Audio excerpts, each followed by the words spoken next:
நாமத்துக்கு மகிமை உண்டாகட்டும். இந்த மாதத்திலே முதல் நாளிலே கர்த்தராகிய இயேசு கிறிஸ்துவின் நாமத்தினாலே உங்கள் யாவரையும் அன்போடு மறுரூப வாழ்வு திருச்சபையின் சார்பாக வரவேற்கின்றேன். நல்ல வார்த்தையை கர்த்தர் கொடுத்திருக்கின்றார். நல்ல வாக்குத்தத்தமான வார்த்தையை எடுத்து வாசிப்போம். ஆதியாகமம்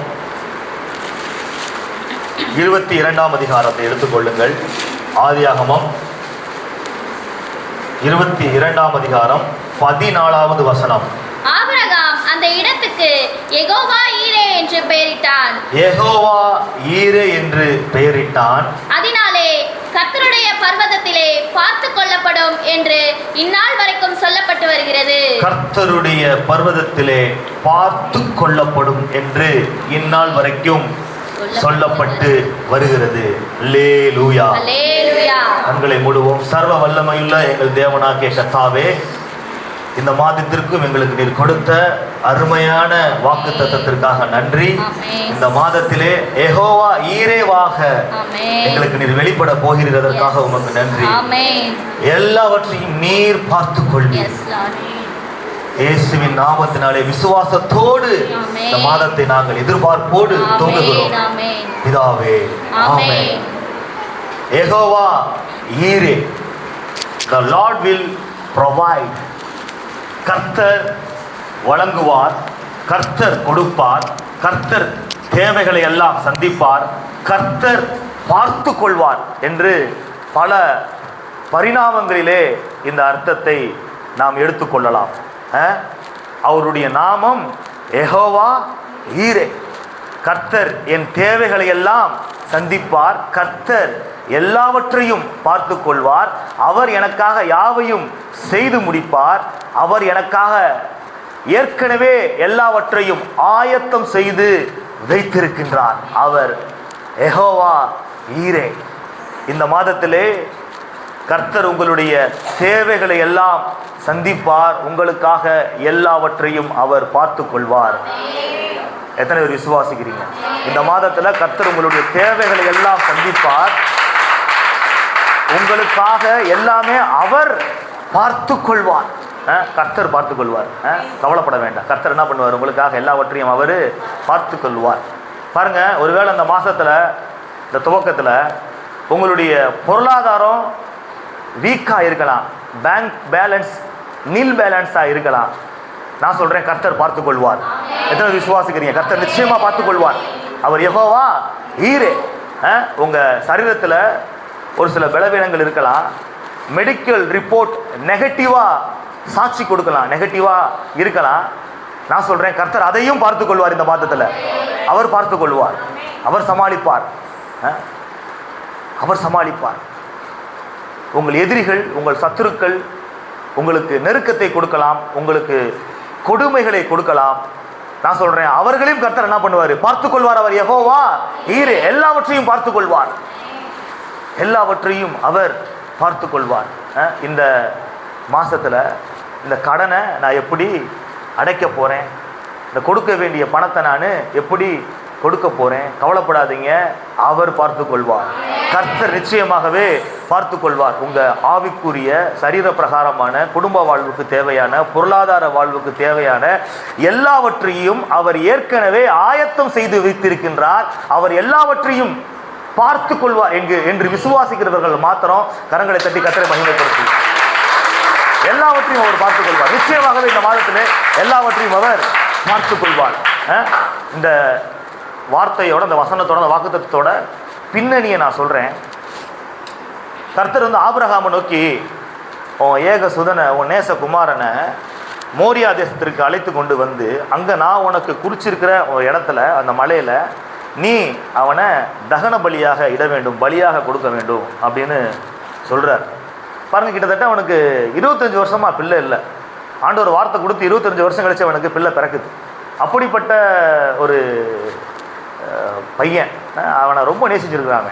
இப்போ ஆண்டவர் கேட்கும் பொழுது அவன் என்ன பண்ணுறான்? உடனே கிளம்புறான். 3 நாள் பிரயாணம் பண்ணி அந்த மோரியா என்கிற அந்த தேசத்திற்கு போகிறான். போய் அந்த கர்த்தர் சொன்ன அந்த இடத்துல மகனை பலியிடுவதற்காக கத்தியை ஓங்கி வெட்டுவதற்கு ஓங்கும் பொழுது, கத்தி எடுக்கும் பொழுது, அப்பொழுது தேவதூதன் தடுத்து நீ வந்து பிள்ளையாண்டான் மேல் உன் கை என்ன பண்ணாத, போடாத, அவனுக்கு ஒன்றும் செய்யாத, நீ அவனை உன் புத்திரன் என்றும் ஏகசுதன் என்றும் பாராமல் எனக்காக ஒப்பு கொடுத்தபடியால் நீ தேவனுக்கு பயப்படுகிறவன் என்று அறிந்திருக்கிறேன் அப்படின்றத சொல்லி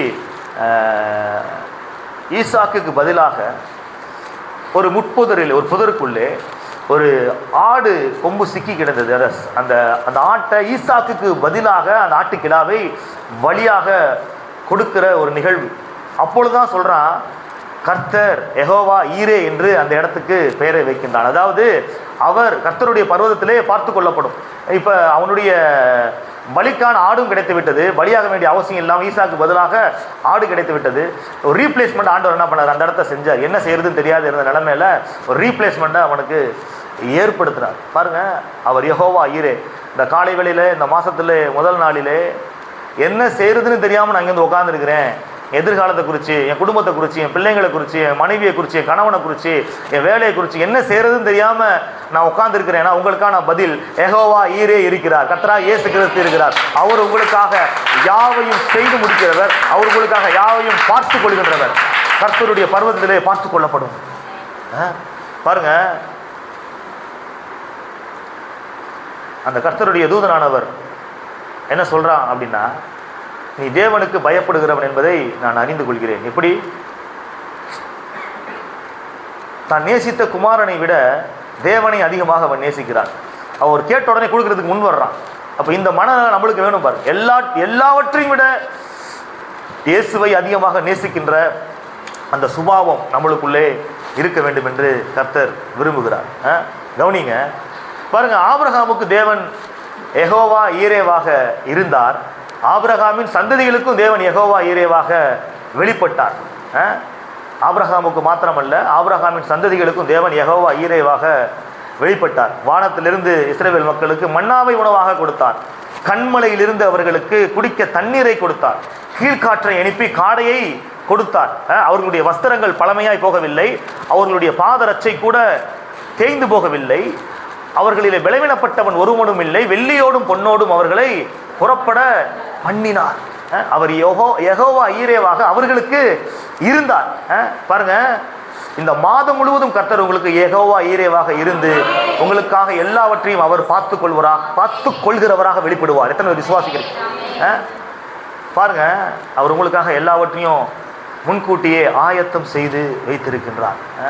பாருங்க, மனிதன் இந்த பூமிக்கு வருவதற்கு முன்பதாகவே அவனுக்கு தேவையான எல்லாவற்றையும் அவர் சிருஷ்டித்து ஆயத்தப்படுத்தி தான் அவனே என்ன பண்றாரு, நம்முடைய சாயலின்படி நம்முடைய ரூபத்தின்படி அவனை படைப்போமாக அப்படின்னு சொல்லிட்டு படைக்கிறார். அவனுக்கு எல்லாமே வந்துருச்சு. ஆதாம் வந்து ஏதாச்சும் நட்டானா, நீர் பாய்ச்சினானா, பயிரிட்டானா, ஒண்ணுமே செய்யலை. எல்லாமே அவனுக்கு இருந்துச்சு. எல்லாத்தையும் ஆயத்தம் பண்ணிட்டு தான் அவனை என்ன பண்றாரு, படைக்கிறார். பாருங்க, இங்க ஈசாக்குக்கு பதிலாக ஒரு ஆட்டுக்கடா அந்த புதரிலே சிக்கி கிடைக்கிறது, கொம்பு சிக்கி கிடைக்கிறது. புதருக்குள்ளே ஒரு ஆட்டுக்கடா கொம்பு சிக்கி கிடைக்கிறது. ஈசாக்குக்கு பதிலாக ஏற்கனவே ஒரு அந்த பலி வந்து ஆயத்தமாக்கப்பட்டு தான் இருக்குது. ஆயத்தமாக்கப்பட்டு தான் இருக்குது. பாருங்க, இஸ்ரவேல் மக்களுக்கு கர்த்தர் வந்து கானான் தேசத்தை வாக்கு பண்றாரு. அந்த கானான் தேசத்துல அங்க மற்ற ஜாதிகள் இருக்கிறாங்க பார்த்தீங்களா, மற்ற ஜாதிகள் இருக்கிறாங்க. அந்த ஜாதிகளுடைய வீடு, வாசல், தோட்டம், துறவு எல்லாவற்றையும் இவர்களுக்காக அவர் ஆயத்தம் பண்ணினார். அவர் தன்னுடைய ஜனங்களுக்காக அவர்களுடைய வீடு, வாசல், தோட்டம், துறவு எல்லாவற்றையும் தேவஜனங்களுக்காக அந்த புறஜாதிகளுடைய காரியங்களை எல்லாம், அவர்களுடைய ஆஸ்திகள், ஐஸ்வர்யங்களை எல்லாம் இவர்களுக்கென்று அவர் ஆயத்தம் படுத்தி வைத்திருந்தார். பாருங்க, அவர் வந்து நாம் பிரயாசப்பட்டதை மட்டுமல்ல, நாம் பிரயாசப்படாததையும் அவர் தருகிறவராக இருக்கிறார். பிரயாசப்பட்டது மட்டும் கிடையாது, பிரயாசப்படாததையும் அவர் தருகிறவராக இருக்கிறார்.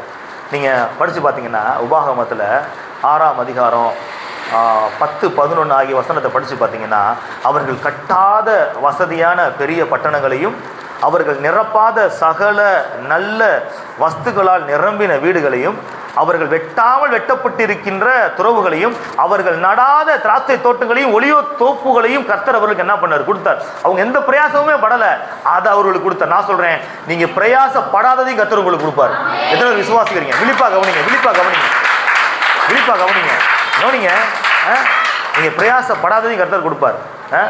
சொல்லுவாங்க பார்த்தீங்களா, மாடா உழைச்சி ஓடா தேஞ்சி குருவி சேர்க்குற மாதிரி கொஞ்சம் கொஞ்சமாக என்ன பண்ணேன், சேர்த்து வச்சும் ஒன்றும் நடக்கலை, ஒன்றும் கிடைக்கல, ஒன்றும் வாங்க முடியலை. முயற்சி செய்தும் கடினமாக உழைச்சும் பயங்கரமாக பிரயாசப்பட்டும் நடக்காத கிடைக்காத அடையாத காரியங்களை இந்த மாதம் கர்த்தர் உங்களுக்கு நடக்க வைப்பார், கிடைக்க வைப்பார், அடைய வைப்பார். கரங்களை தட்டி கர்த்தரை மகிமைப்படுத்துவோம். யெகோவா இதை நீங்கள் பிரயாசப்படாததையும் அவர் உங்களுக்கு கொடுக்க வல்லமை உள்ளவராக இருக்கிறார். பாருங்க, நைட்டு ஃபுல்லும் பிரயாசப்படுறான், ராம் முழுவதும் பிரயாசப்படுறான், ஒரு மீன் கூட என்ன பண்ணலை, கிடைக்கல. எத்தனை முறை வலை வீசி போட்டிருப்பான், எத்தனை முறை வலை வீசி போட்டிருக்கான். ஒரு வலையில் ஒரு அந்த இதில் கூட ஒரு தடவை கூட அந்த வலையில் மீன் என்ன பண்ணலை, சிக்கவே இல்லை. இப்போ ஆண்டவருடைய வார்த்தையின்படி என்ன பண்ணுறான், வலையை போடுறான். இப்போ ரொம்ப பிரயாசப்படலை. அவன் சொல்கிறான், நைட்டு முழுவதும் பிரயாசம் பண்ணி பார்த்தேன், ஒன்றுமே கிடைக்கல, இருந்தாலும் அவங்க வார்த்தைப்படி என்ன பண்ணுறேன் செய்கிறேன்னு சொல்லிட்டு வலையை போடுறான். வலை கிளியத்தக்க படகு அமிழத்தக்க மிகுதியான மீன்களை பிடித்து அவன் ஆசீர்வாதத்தை பெற்றான். பாருங்க, அந்த அளவுக்கு கர்த்தர் என்ன பண்ணார், அவன் ஆசீர்வதிச்சார். பிரயாசப்பட்டு ஒன்றுமே கிடைக்கல, ஆனால் பிரயாசப்படாமல் கிடைச்சிச்சு. எதனால? வார்த்தையின்படி செயல்பட்டதுனால, ஆண்டவருடைய வார்த்தையின்படி செயல்பட்டதுனால அவன் பிரயாசப்படாததும் அவனுக்கு கிடைச்சிச்சு. பாருங்க, இஸ்ரவேல் ஜனங்களுக்கு கர்த்தர் வந்து அருமையான ஆசீர்வாதங்களை எல்லாம் கொடுத்து வச்சிருந்தார். பாருங்க, அவர்களுக்கு கண்மலை தேன், கற்பாறையில் இருந்து வடிகின்ற எண்ணெய், பசுவின் வெண்ணெய், ஆட்டின் பால், பாசானில் மேயும் ஆட்டுக்கடாக்களின் கொழுப்பு, கொழுமையான கோதுமை, இரத்தம் போன்ற திராட்சை ரசம், இதையெல்லாம் அவர்களுக்கு கொடுத்தவர்களை போஷித்தார். அவர்களை வந்து ஆசீர்வதித்தார்.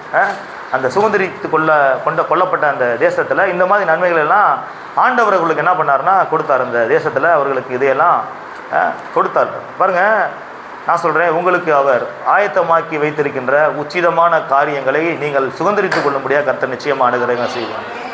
அவர்களுக்கு எப்படி கண்மலை தேன், கற்பால் இருந்து வடிகின்ற எண்ணெய், பசுவின் எண்ணெய், ஆட்டின் பால், பாசானில் மையும் ஆட்டுக்கடாக்களின் கொழுப்பு, கொழுமையான கோதுமை, ரத்தம் போன்ற திராட்சரசத்தை எல்லாவற்றையும் ஏற்பாடு பண்ணிவிட்டு அந்த தேசத்தை அவர்கள் சுதந்திரித்துக் கொள்ளும்படியாக செய்தாரோ, அதே போல உங்களுக்கான உச்சிதமான காரியங்களை கர்த்தராகிய இயேசு கிறிஸ்து ஏற்படுத்தி வைத்து அதை சுதந்திரித்துக் கொள்ளும்படியாக இந்த மாதத்தில் அவர் நிச்சயமாகவே அனுகிரகம் செய்வார். கரங்களை தட்டி கர்த்தரை மகிமைப்படுத்துவோம்.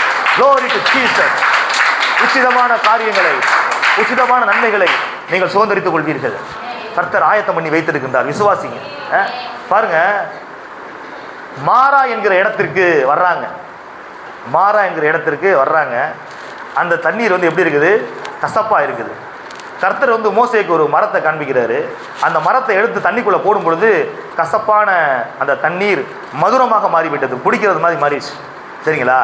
பாருங்க, அந்த இடத்துக்கு அவங்க வருவாங்க, அந்த தண்ணியை அவங்க தெரிந்து கொள்வாங்க. மாறாங்கிற இடத்துக்கு வருவாங்க, மாறாங்கிற இடத்துல அந்த கசந்த நீரை அவங்க தெரிந்து கொள்வாங்க என்பதை தேவன் முன்கூட்டியே அறிந்து அவர்கள் வருவதற்கு பல ஆண்டுகளுக்கு முன்பதாகவே அந்த இடத்துல அந்த தண்ணி இருக்கிற பகுதியில் ஒரு மரத்தை என்ன பண்ணிட்டாரு, முளைக்க வச்சு ஆயத்தம் பண்ணி வச்சுட்டாரு. நான் சொல்றேன், இந்த மாசத்துக்குள்ள என்னென்ன காரியங்கள் நடக்க போகுதுன்னு உங்களுக்கு தெரியாது, அவருக்கு தெரியும். அதற்கு முன்பதாகவே அதெல்லாம் எல்லாம் ஆயத்தம் பண்ணி அவர் ரெடியாக வச்சிருக்கிறார். நீங்கள் தவறானதை தெரிந்து கொண்டாலும் இந்த மாசத்துல அதற்கான ரெமடி, அதற்கான பரிகாரத்தை கர்த்தர் ஏற்படுத்தி வச்சிருக்கிறார். அதனால தவறா தெரிந்து கொள்ள போறேன்னு சொல்லாதீங்க. தவறா ஏற்கனவே தெரிந்து கொள்ளப்பட்ட காரியத்தையும் கர்த்தர் வந்து அதற்கான ஒரு ரீப்ளேஸ்மெண்ட், அதற்கான ஒரு ரெமடியை கர்த்தர் பரிகாரத்தை நிச்சயமாக உங்க வாழ்க்கையில் ஏற்படுத்தி உங்களை ஆசீர்வதிப்பார். பாருங்க, மனுஷன் வந்து பாவம் செய்து விழுந்து போய்விட்டான். மனிதன் வந்து பாவம் செய்து விழுந்து போய்விட்டான். அவனை மீட்டெடுப்பதற்கான பலியை உலக தோற்றத்திற்கு முன்பதாகவே அவர் உள்ளத்திலே ஏற்படுத்தி வைத்து விட்டார். வசனம் சொல்வது இயேசு கிறிஸ்துவை குறித்து, உலக தோற்றம் முதல் அடிக்கப்பட்ட ஆட்டுக்குட்டியானவர். உலகமே தோன்றவில்லை, மனுஷனே இன்னும் படைக்கப்படலை, உலகத்தில் மனுஷன் படைக்கப்படவே இல்லை. ஆனால் மனுஷன் பாவம் செய்து வீழ்ந்து போவான் என்று அவனுடைய காரியத்தை அறிந்து அவனுக்காக ஒரு பலியை என்ன பண்ணிட்டாரு, ஆண்டவர் ஏற்கனவே ஏற்படுத்தி வைத்து விட்டார். தன்னுடைய குமாரனை பாவம் போக்கும் பலியாக ஏற்படுத்தி தான் அந்த உலகத்தை என்ன பண்ணுறாரு, படைக்கிறார். தன்னுடைய குமாரனை பாவத்தை போக்கும் பலியாக உள்ளத்தில் ஏற்படுத்தி விட்டு தான் இந்த உலகத்தையே படைக்கிறார். பாவம் செஞ்சு எப்படியும் வீழ்ந்து போவான், அவனை மீட்டெடுப்பதற்கு ஒரு பலி செலுத்தப்பட வேண்டும், அந்த பலி தன்னுடைய குமாரனாக இருக்க வேண்டும் என்று உலகம் தோற்றத்திற்கு முன்பதாகவே அடிக்கப்படுகின்ற ஆட்டுக்குட்டி என்று வசனம் சொல்கிறது. பாருங்க, 1 பேதுரு 1ஆம் அதிகாரம் 20வது வசனம் சொல்லுது, அவர் உலகத் தோற்றத்திற்கு முன்னே குறிக்கப்பட்டவராய் இருந்து தமது மூலமாய் தேவன் மேல் விசுவாசமாக இருக்கிற உங்களுக்காக இந்த கடைசி காலத்தில் வெளிப்பட்டார். பாருங்க, சர்ப்பத்தை பார்த்து ஆண்டவர் சொல்றாரு. இன்னொரு காரியம், சர்ப்பத்தை பார்த்து ஆண்டவர் சொல்றாரு, உனக்கும் ஸ்திரீக்கும் உன் வித்துக்கும் அவள் வித்துக்கும் பகையை உண்டாக்குவேன், அவர் உன் தலையை நசுக்குவார். பாருங்க, ஸ்திரீயின் வித்தாக இயேசு கிறிஸ்து இந்த பூமிக்கு வருவார், அவர் உன் தலையை நசுக்குவார் என்று அவர் ஏற்கனவே நடக்க போகிறதை முன்கூட்டியே என்ன பண்ணிட்டார்? நடக்க போகிறதை முன்கூட்டியே அவர் சொல்லிவிட்டார். முடிவை ஏற்கனவே என்ன பண்ணிட்டாரு? தீர்மானித்து விட்டார். அவர் முடிவை என்ன பண்ணிட்டாரு? தீர்மானித்து விட்டார். பாருங்க, ஆபிரகாமுக்கு ஈசாக்கு இன்னும் பிறக்கவே இல்லை, சுதந்திரவாளியாகிய ஈசாக்கு இன்னும் பிறக்கவே இல்லை. ஆனால் அவன்கிட்ட சொல்றாரு, ஆதியாகமம் 17ஆம் அதிகாரம் 8வது வசனத்தில், நீ பரதேசியாய் தங்கி வருகின்ற கானான் தேசம் முழுவதையும் உனக்கும் உனக்கு பின்வரும் உன் சந்ததிக்கும் நித்திய சுதந்திரமாக கொடுத்து நான் அவர்களுக்கு தேவனாக இருப்பேன். இன்னும் சுதந்திரவாளியாகிய ஈசாக்கு என்ன பண்ணல? பிறக்கவே இல்லை. ஈசாக்கு பிறக்கவே இல்லை. பிறக்கிறதுக்கு முன்னாடி ஒரு தேசத்தை என்ன பண்ணிட்டாரு? ஆயத்தம் பண்ணிட்டாரு. ஈசாக்கு பிறக்கணும், ஈசாக்கு மூலியமா யாக்கோபு ஏசா யாக்கோபு பிறக்கணும். இப்போ யாக்கோப்கிட்ட இருந்து 12 பிள்ளைங்க பிறக்கணும். அந்த 12 பேர் எகிப்துக்கு போகணும், 70 பேராக போகணும். அங்கேருந்து லட்சக்கணக்காக பெருகி அப்புறமேட்டுக்கு 40 வருஷம் கழித்து கானானை சுதந்திரிச்சுக்கணும். இந்த மாதிரி பல திட்டங்கள்லாம் இருக்குது. அங்கே 430 வருஷம் பாருங்கள் எகிப்தில் அடிமையா, அப்புறம் அங்கேருந்து விடுதலையாக்கப்பட்டு 40 வருஷம் பயணம். அப்போ தான் அந்த கானான், அதுக்கு முன்பதாக ஒரு பிள்ளை கூட பிறக்கலை. அவனுக்கு சுதந்திரவாளியாகிய பிள்ளை ஈசாக்கு என்ன பிறக்கலை? சுதந்திரவாளியாகிய ஈசாக்கு பிள்ளை என்ன பிறக்கவே இல்லை. ஆனால் அதற்குள்ள ஆண்டவர் என்ன பண்ணிட்டாரு? பெரிய ஒரு காரியத்தை ஆயத்தம் பண்ணி வச்சிருக்கிறார். நான் சொல்றேன், உங்களை குறித்தும் உங்கள் சந்ததியை குறித்தும் கர்த்தர் பெரிய திட்டத்தை உங்களுக்காக ஏற்கனவே ஆயத்தம் செய்து வைத்திருக்கிறார். விசுவாசத்தோடு எதிர்பாருங்க. அவர் உங்களை அழைக்கும் பொழுது உங்கள் சந்ததிக்கான பெரிய திட்டத்தை ஆயத்தம் செய்து வைத்து தான் உங்களை அழைச்சிருக்கிறார். பாருங்க, ஒரு வசனம் இருக்கு, எடுத்து வாசிங்களேன். லூக்கா 14ஆம் அதிகாரம், லூக்கா 14:16. அதற்கு அவர், ஒரு மனுஷன் பெரிய விருந்தை ஆயத்தம் பண்ணி அநேகரை அழைப்பித்தார். ஒரு மனுஷன் பெரிய விருந்தை ஆயத்தம் பண்ணி, பாருங்க, அழைப்பித்து ஆயத்தப்படுத்தினானா அல்லது ஆயத்தப்படுத்தி அழைப்பித்தானா? விருந்தை ஏற்பாடு பண்ணிட்டு தான் என்ன பண்றான்? அழைக்கிறான். பாருங்க, இந்த மனுஷன் கவனிங்க. இப்போ ஒரு கல்யாண வீடு இருக்குது. கல்யாண வீட்டில் மக்கள்லாம் கூட்டிட்டாங்க. கல்யாணம் முடிஞ்சிச்சு, ரிசப்ஷன் நடக்குது. ரிசப்ஷன் நடந்துட்டு மக்கள்லாம் கூட்டிட்டாங்க. கூடின பிறகு விறுவிறுன்னு இந்த கல்யாணத்தை நடத்துகிற அந்த வீட்டார் எத்தனை பேர் வந்துருக்குறாங்க? 1 2 3 4 500 பேர் இருக்கிறாங்கடா. 500 பேருக்கு அரிசியை போட்டு என்ன பண்ணிடலாம்? சமைச்சிடலாம் அப்படின்னு சொல்லிட்டு போவாங்களா? இல்லை என்ன பண்ணுவாங்க? ஏற்கனவே என்ன பண்ணிடுவாங்க? அவங்க பத்திரிக்கை கொடுக்கும்போதே கால்குலேஷன் போட்டு வச்சுருப்பாங்க. இத்தனை பேர் வருவாங்க, ஒரு குடும்பத்துக்கு இத்தனை பேர் வருவாங்க அப்படின்னு ஒரு மைண்டில் ஒரு கால்குலேஷன் பண்ணி எக்ஸ்ட்ராவே என்ன பண்ணுவோம் செய்வோம் சொல்லிட்டு ஏற்கனவே ஆயத்தம் பண்ணி வச்சுருப்பாங்க. ஆயத்தம் பண்ணி வச்சுட்டு தான் என்ன பண்ணுறாங்க? அவங்க கூப்பிட்றாங்க, ரிசப்ஷனுக்கே கூப்பிட்றாங்க. பாருங்கள், எல்லாத்தையும் ப்ரீ பிளான் எல்லாமே பண்ணி வச்சுட்டு தான் கூப்பிட்றாங்க. அப்போ கர்த்தர் உங்களை இங்கே வந்திருக்கிறீங்கன்னா உங்களை ஆண்டவர் சும்மா அழைக்கலை, உங்களுக்கான ஆசீர்வாதத்தை ஆயத்தப்படுத்திட்டு தான் அழைச்சிருக்கிறார். நீங்கள் சும்மா உட்காரலை, அவங்களுக்கான ஆசீர்வாதத்தை ஆண்டவர் ஆயத்தப்படுத்திட்டு தான் இங்கே கொண்டு உட்கார வச்சு இந்த வார்த்தையை உங்களுக்கு கேட்க வச்சுக்கிட்டு இருக்கிறார். விசுவாசத்தோடு எதிர்பார்ப்போடு இருங்க. உங்களுக்காக ஆயத்தமாக்கப்பட்டவை எல்லாம் கர்த்தர் நிச்சயமாக என்ன பண்ணுவார்? நீங்கள் சுதந்திரித்துக் கொள்ளும்படியாக அவர் செய்வார். பாருங்க, ஆகார் அங்கே எங்கேயும் தேடுற தண்ணி என்ன பண்ணலை? கிடைக்கவே இல்லை. கடைசியில் ஆகாருக்கும் இஸ்மவேலுக்கும் ஆயத்தமாக்கப்பட்ட அந்த துறவை கர்த்தர் காட்டி கொடுக்கின்றார். நான் சொல்றேன் உங்களுக்கும் உங்கள் பிள்ளைக்கும் தேவையான ஆசீர்வாதத்தை அது உங்கள் பக்கத்தில் தான் இருக்குது. அதை கர்த்தர் உங்களுக்கு நிச்சயமாகவே காட்டி கொடுப்பார். இது வரைக்கும் தெரியாதனால அங்கங்கே அலைஞ்சிட்டு இருந்தீங்க. நீ அலைய வேண்டிய அவசியம் இல்லை. கர்த்தர் இங்கே எந்த இடத்துல அந்த துறவை காட்டணுமோ அந்த இடத்துல நிச்சயமாக துறவை காட்டி உங்களை ஆசீர்வதித்து விருத்தி அடைய செய்வார். எல்லாத்தையும் அவர் ஆயத்தப்படுத்துறார். எலியாவை போஷிக்கும்படியாக கர்த்தர் காகத்தை ஆயத்தப்படுத்தினார். எலியாவை போஷிக்கும்படி கர்த்தர் காகத்தை ஆயத்தப்படுத்தினார். சாரிபாத் ஊர் விதவையை ஆயத்தப்படுத்தினார் எலியாவை போஷிக்கும்படி. இன்னொரு இடத்துல பார்த்தீங்கன்னா இயேசு சொல்கிறாரு, சீசர்கள் அனுப்புறதுக்கு முன்பதாக அந்த கழுதையை போய் எடுத்துகிட்டு வாங்க, கூட்டிகிட்டு வாங்க அப்படின்னு சொல்கிறதுக்கு முன்பதாக அவர் சொல்கிறாரு, உங்களுக்கு எதிரே இருக்கிற கிராமத்துக்கு என்ன பண்ணுங்க, போங்க. அங்கே இதுவரைக்கும் ஒரு மனுஷன் ஏறாத ஒரு கழுதை என்ன பண்ணியிருப்பாங்க, கட்டி வச்சிருப்பாங்க. அதை நீ அவுத்துட்டு வா, யாராச்சும் கேட்டான்னு அது ஆண்டவருக்கு தேவைன்னு சொல்லி உடனே விட்டுருவான் அப்படின்னு சொல்லிட்டு அனுப்பிடுறாரு. எதிரே இருக்கிற கிராமத்துக்கு போங்க, அங்கே ஒரு கழுதையை கட்டி வச்சிருப்பாங்க, போய் எடுத்துகிட்டு வா அப்படின்னு சொல்கிறாங்க. இப்போ போகிறாங்க பாருங்க, எடுத்து வாசிங்களேன். லூக்கா 19ஆம் அதிகாரம், லூக்கா 19ஆம் அதிகாரம் 32வது வசனத்தை வாசிங்க. லூக்கா 19:32. லூக்கா 19:32. அல்லேலூயா. அனுப்பப்பட்டவர்கள் போய் தங்களுக்கு அவர் சொன்னபடியே, சொல்லுங்க, சொன்னபடியே. பாருங்க, இந்த காலை வேளையில கர்த்தர் உங்களுக்கு சொல்லி கொண்டிருக்கிறார். இந்த மாசத்துல அவர் உங்களுக்கு இந்த முதல் நாள் என்ன சொல்றாரு, இந்த மாசத்திற்குள்ள சொன்னதை எல்லாம் நீங்க காண்பீர்கள். எத்தனை விசுவாசிக்கிறீங்க? அவர்கள் தங்களுக்கு அவர் சொன்னபடியே கண்டார்கள். இப்ப சொல்லிக்கிட்டு இருக்கிறாரு, இந்த சொன்ன ஆசீர்வாதத்தெல்லாம் இந்த மாசத்துக்குள்ள நீங்க நிச்சயமா பார்ப்பீங்க. விசுவாசிக்கிறவங்க மட்டும் கரங்களை தட்டி கர்த்தரா இயேசு கிறிஸ்துவை மகிமைப்படுத்தும். தங்களுக்கு அவர் சொன்னபடியே கண்டார்கள். காதினால் கேட்டதை கண்ணினால் பார்த்தார்கள். காதினால் கேட்டதை கண்ணினால் பார்த்தார்கள். பாருங்க, லூக்கா 2ஆம் அதிகாரம் 25-26 அந்த வசனங்களை படிச்சு பார்த்தீங்கன்னா ஒரு மனுஷனை குறித்து எழுதப்பட்டிருக்கும். அவன் பேர் வந்து சிமியோன். அவன் எருசலேமில் இருக்கிறான். இஸ்ரவேலின் ஆறுதல் வர காத்திருக்கிறவனாக இருந்தான். கர்த்தருடைய கிறிஸ்துவை, இயேசு கிறிஸ்துவை நீ காணும் முன்னே மரணம் அடைய மாட்டா என்று பரிசுத்த ஆவியினாலே அவனுக்கு அறிவிக்கப்பட்டிருந்தது. இயேசு கிறிஸ்து பிறக்கிறாரு பார்த்தீங்களா, இந்த பிறக்கிற கிறிஸ்துவை பார்க்கறதுக்கு முன்பதாக நீ சாக மாட்டே அப்படின்னு சொல்லிட்டு ஆண்டவருடைய ஆவியானவர் அவனுக்கு சொல்லியிருந்தார். அதனால இயேசுவை பார்க்குற வரைக்கும் அவன் என்ன பண்ணலை, சாகவே இல்லை, உயிரோடு இருக்கிறான். இப்போ இயேசு வந்துட்டாரு, இயேசு பிறந்துட்டாருன்றது ஆவியில் உணர்த்தப்பட்டு அவரை வந்து ஆலயத்துக்கு கொண்டு வந்திருக்கிறவனோடனே ஓடி வர்றான். ஓடி வந்து அந்த குழந்தையாகிய கிறிஸ்துவை என்ன பண்ணுறான், கையில் வாங்கி அவன் ஒரு வார்த்தையை சொல்கிறான், தேவரீர் சகல ஜனங்களுக்கும் முன்பாக ஆயத்தம் பண்ணின உம்முடைய இரட்சணியத்தை என் கண்கள் கண்டது. நீங்க அன்னைக்கு சொன்னீங்க கிறிஸ்துவை நீ பார்க்கறதுக்கு முன்பதாக நீ மறிக்க மாட்ட அப்படின்னு சொன்னீங்க. இப்ப அதை சொன்னதை என்ன பண்ணிட்டேன், நான் பார்த்துட்டேன். பாருங்க, இந்த காலை வேளையிலே நான் உங்களுக்கு சொல்கின்றேன், கர்த்தர் என்னென்ன வார்த்தைகளை எல்லாம் உங்களுக்கு வாக்குத்தத்தங்களாக கொடுத்திருக்கின்றாரோ அதை காணும் முன்னே நீங்கள் கண்மூட மாட்டீர்கள். நீங்கள் காதினால் கேட்டதை கண்ணினால் பார்ப்பீர்கள். நீங்கள் எதை கேட்டு விசுவாசித்தீர்களோ அதை பார்த்து மகிழ்வீர்கள். நீங்க கேட்டு விசுவாசித்ததை பார்த்து மகிழ்வீர்கள்.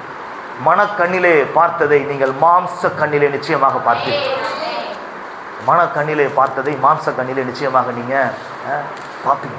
அதான் வசனம் சொல்லுது, எழுதியிருக்கிறபடி தேவன் தம்மில் அன்பு கூறுகிறவர்களுக்கு ஆயத்தம் பண்ணினவைகளை கண் காணவும் இல்லை, காது கேட்கவும் இல்லை, அவைகள் மனுஷனுடைய இருதயத்தில் தோன்றவும் இல்லை. நமக்கோ தேவன் அவைகளை தம்முடைய ஆவியினாலே வெளிப்படுத்தினார். இன்னைக்கு ஆவியானவர்னால தான் இதெல்லாம் என்ன பண்ணிட்டு இருக்காரு, உங்களுக்கு வெளிப்படுத்தி கொண்டிருக்கின்றார். பாருங்க, இந்த மாதத்திலே கர்த்தர் உங்களுக்கு என்னென்ன காரியங்களை எல்லாம் ஆயத்தம் பண்ணி வைத்திருக்கின்றார் என்கிற ஒரு 3 காரியத்தை மாத்திரம் நான் உங்களுக்கு சொல்ல விரும்புகின்றேன். கர்த்தர் எனக்கு ஏவின அந்த காரியத்தை நான் சொல்கிறேன். முதலாவது கர்த்தர் உங்களுக்கு ஆயத்தம் பண்ணின விஷயம் இந்த மாதத்தில் எடுத்து வாசியுங்கள். சங்கீதம் 147:8 வாசிங்க. சங்கீதம் 147:8.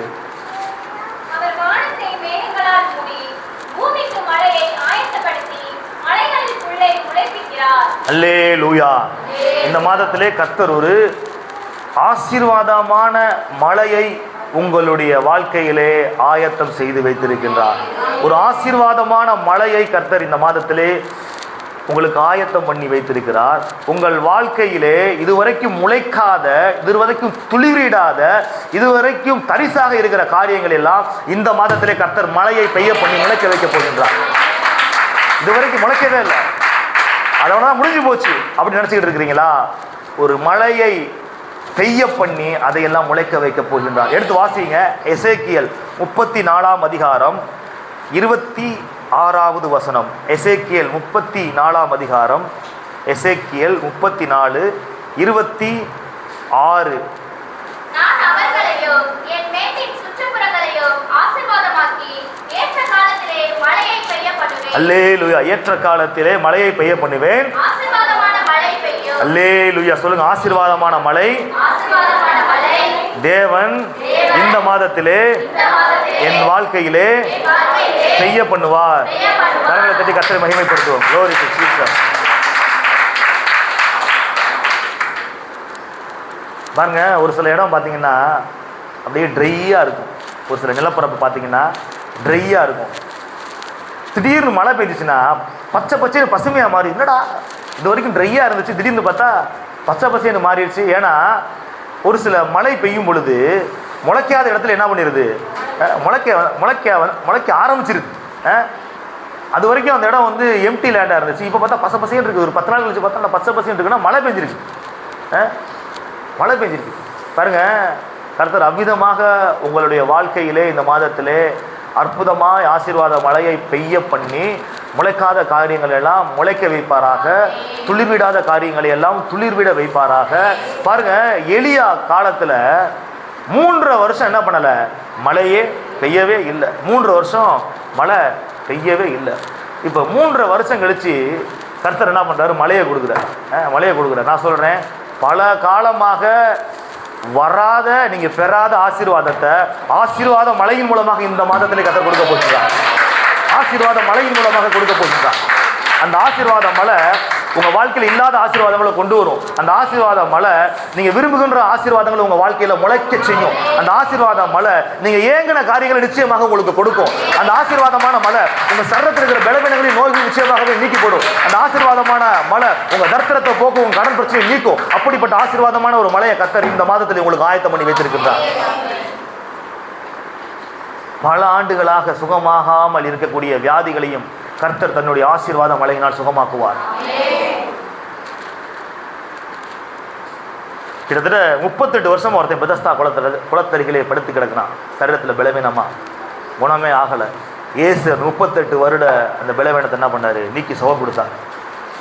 இன்னொரு ஒரு பெண் 18 வருடமாக கூனியாக இருக்கின்றாள் பிசாசின் பிடியினாலே. அந்த 18 வருட பலவீனத்தை என்ன பண்ணுறார், இயேசு சுகமாக்குகிறார். அடுத்து 12 வருடமாக உதிரப்போக்கினால் இரத்தப்போக்கினால் பாதிக்கப்பட்ட ஒரு பெரும்பாடுள்ள ஸ்திரீ இருக்கிறார். பல டாக்டர்கிட்ட போயிட்டு வந்தா, எந்த டாக்டர்கிட்ட போயும் சுகமாகலை, சற்றாகிலும் சுகமாகவே இல்லை என்று வசனம் சொல்கிறது. பாருங்க, 38 வருஷம், 18 வருஷம், 12 வருஷம் லாங் டேர்ம் டிசீஸ், வாழ்நாள் முழுவதும் இருக்கக்கூடிய வியாதி, குணமே ஆகாமல் இருக்கக்கூடிய வியாதி, அதை இயேசு சுகமாக்குனார். நான் சொல்றேன், எத்தனை வருஷம் வியாதி உங்கள்கிட்ட இருந்தாலும் கர்த்தர் இந்த மாதத்தில் நிச்சயமாக சுகமாக்குவார். விசுவாசிக்கிறவங்க நீங்கள் பெற்றுக்கொள்வீங்க. விசுவாசிக்கிற இந்த மாதத்தில் நீங்கள் சுகத்தை அடைவீங்க. விசுவாசத்தோடு எதிர்பார்ப்போடு இருங்க. எத்தனை வருஷம் இருக்கிற வியாதியாக இருந்தாலும் சரி, ஆசீர்வாதமான மழை பெய்து உங்களை ஆரோக்கியமாக்கும். இன்னொரு வசனத்தை எடுத்து வாசிங்க. அடுத்து கர்த்தர் இந்த மாதத்திலே நம்மளுக்கு ஆயத்தம் பண்ணி வைத்திருக்கின்ற அடுத்த காரியம் யோனா 1ஆம் அதிகாரம் 15 அப்புறம் 17. ஆமாம், யோனா 1ஆம் அதிகாரம் எடுத்துங்க. யோனா 1ஆம் அதிகாரம் 15ஆம் வசனம், அடுத்து 17 வாசிங்க. யோனாவை எடுத்து சமுத்திரத்திலே போட்டு விட்டார்கள். சமுத்திரம் தன் மும்முரத்தை விட்டு அமர்ந்தது. பாருங்க, யோனாவை தூக்கி என்ன பண்ணிட்டாங்க, சமுத்திரத்தில் தூக்கி போட்டாங்க. ஏன்னா நீ இருக்கிறதுனால தானே எனக்கு உபத்திரம், நீ இருக்கிறதுனால எனக்கு தொந்தரவு, நீ இருக்கிறதுனால தான் ஒரு நிம்மதி இல்லாத நிலைமை, நீ இருந்தால் தான் பிரச்சனை, நீ இல்லாட்டினா பிரச்சனை இல்லைன்னு சொல்லிட்டு என்ன பண்ணிட்டாங்க, தூக்கி கடலுக்குள்ளே தூக்கி போட்டாங்க.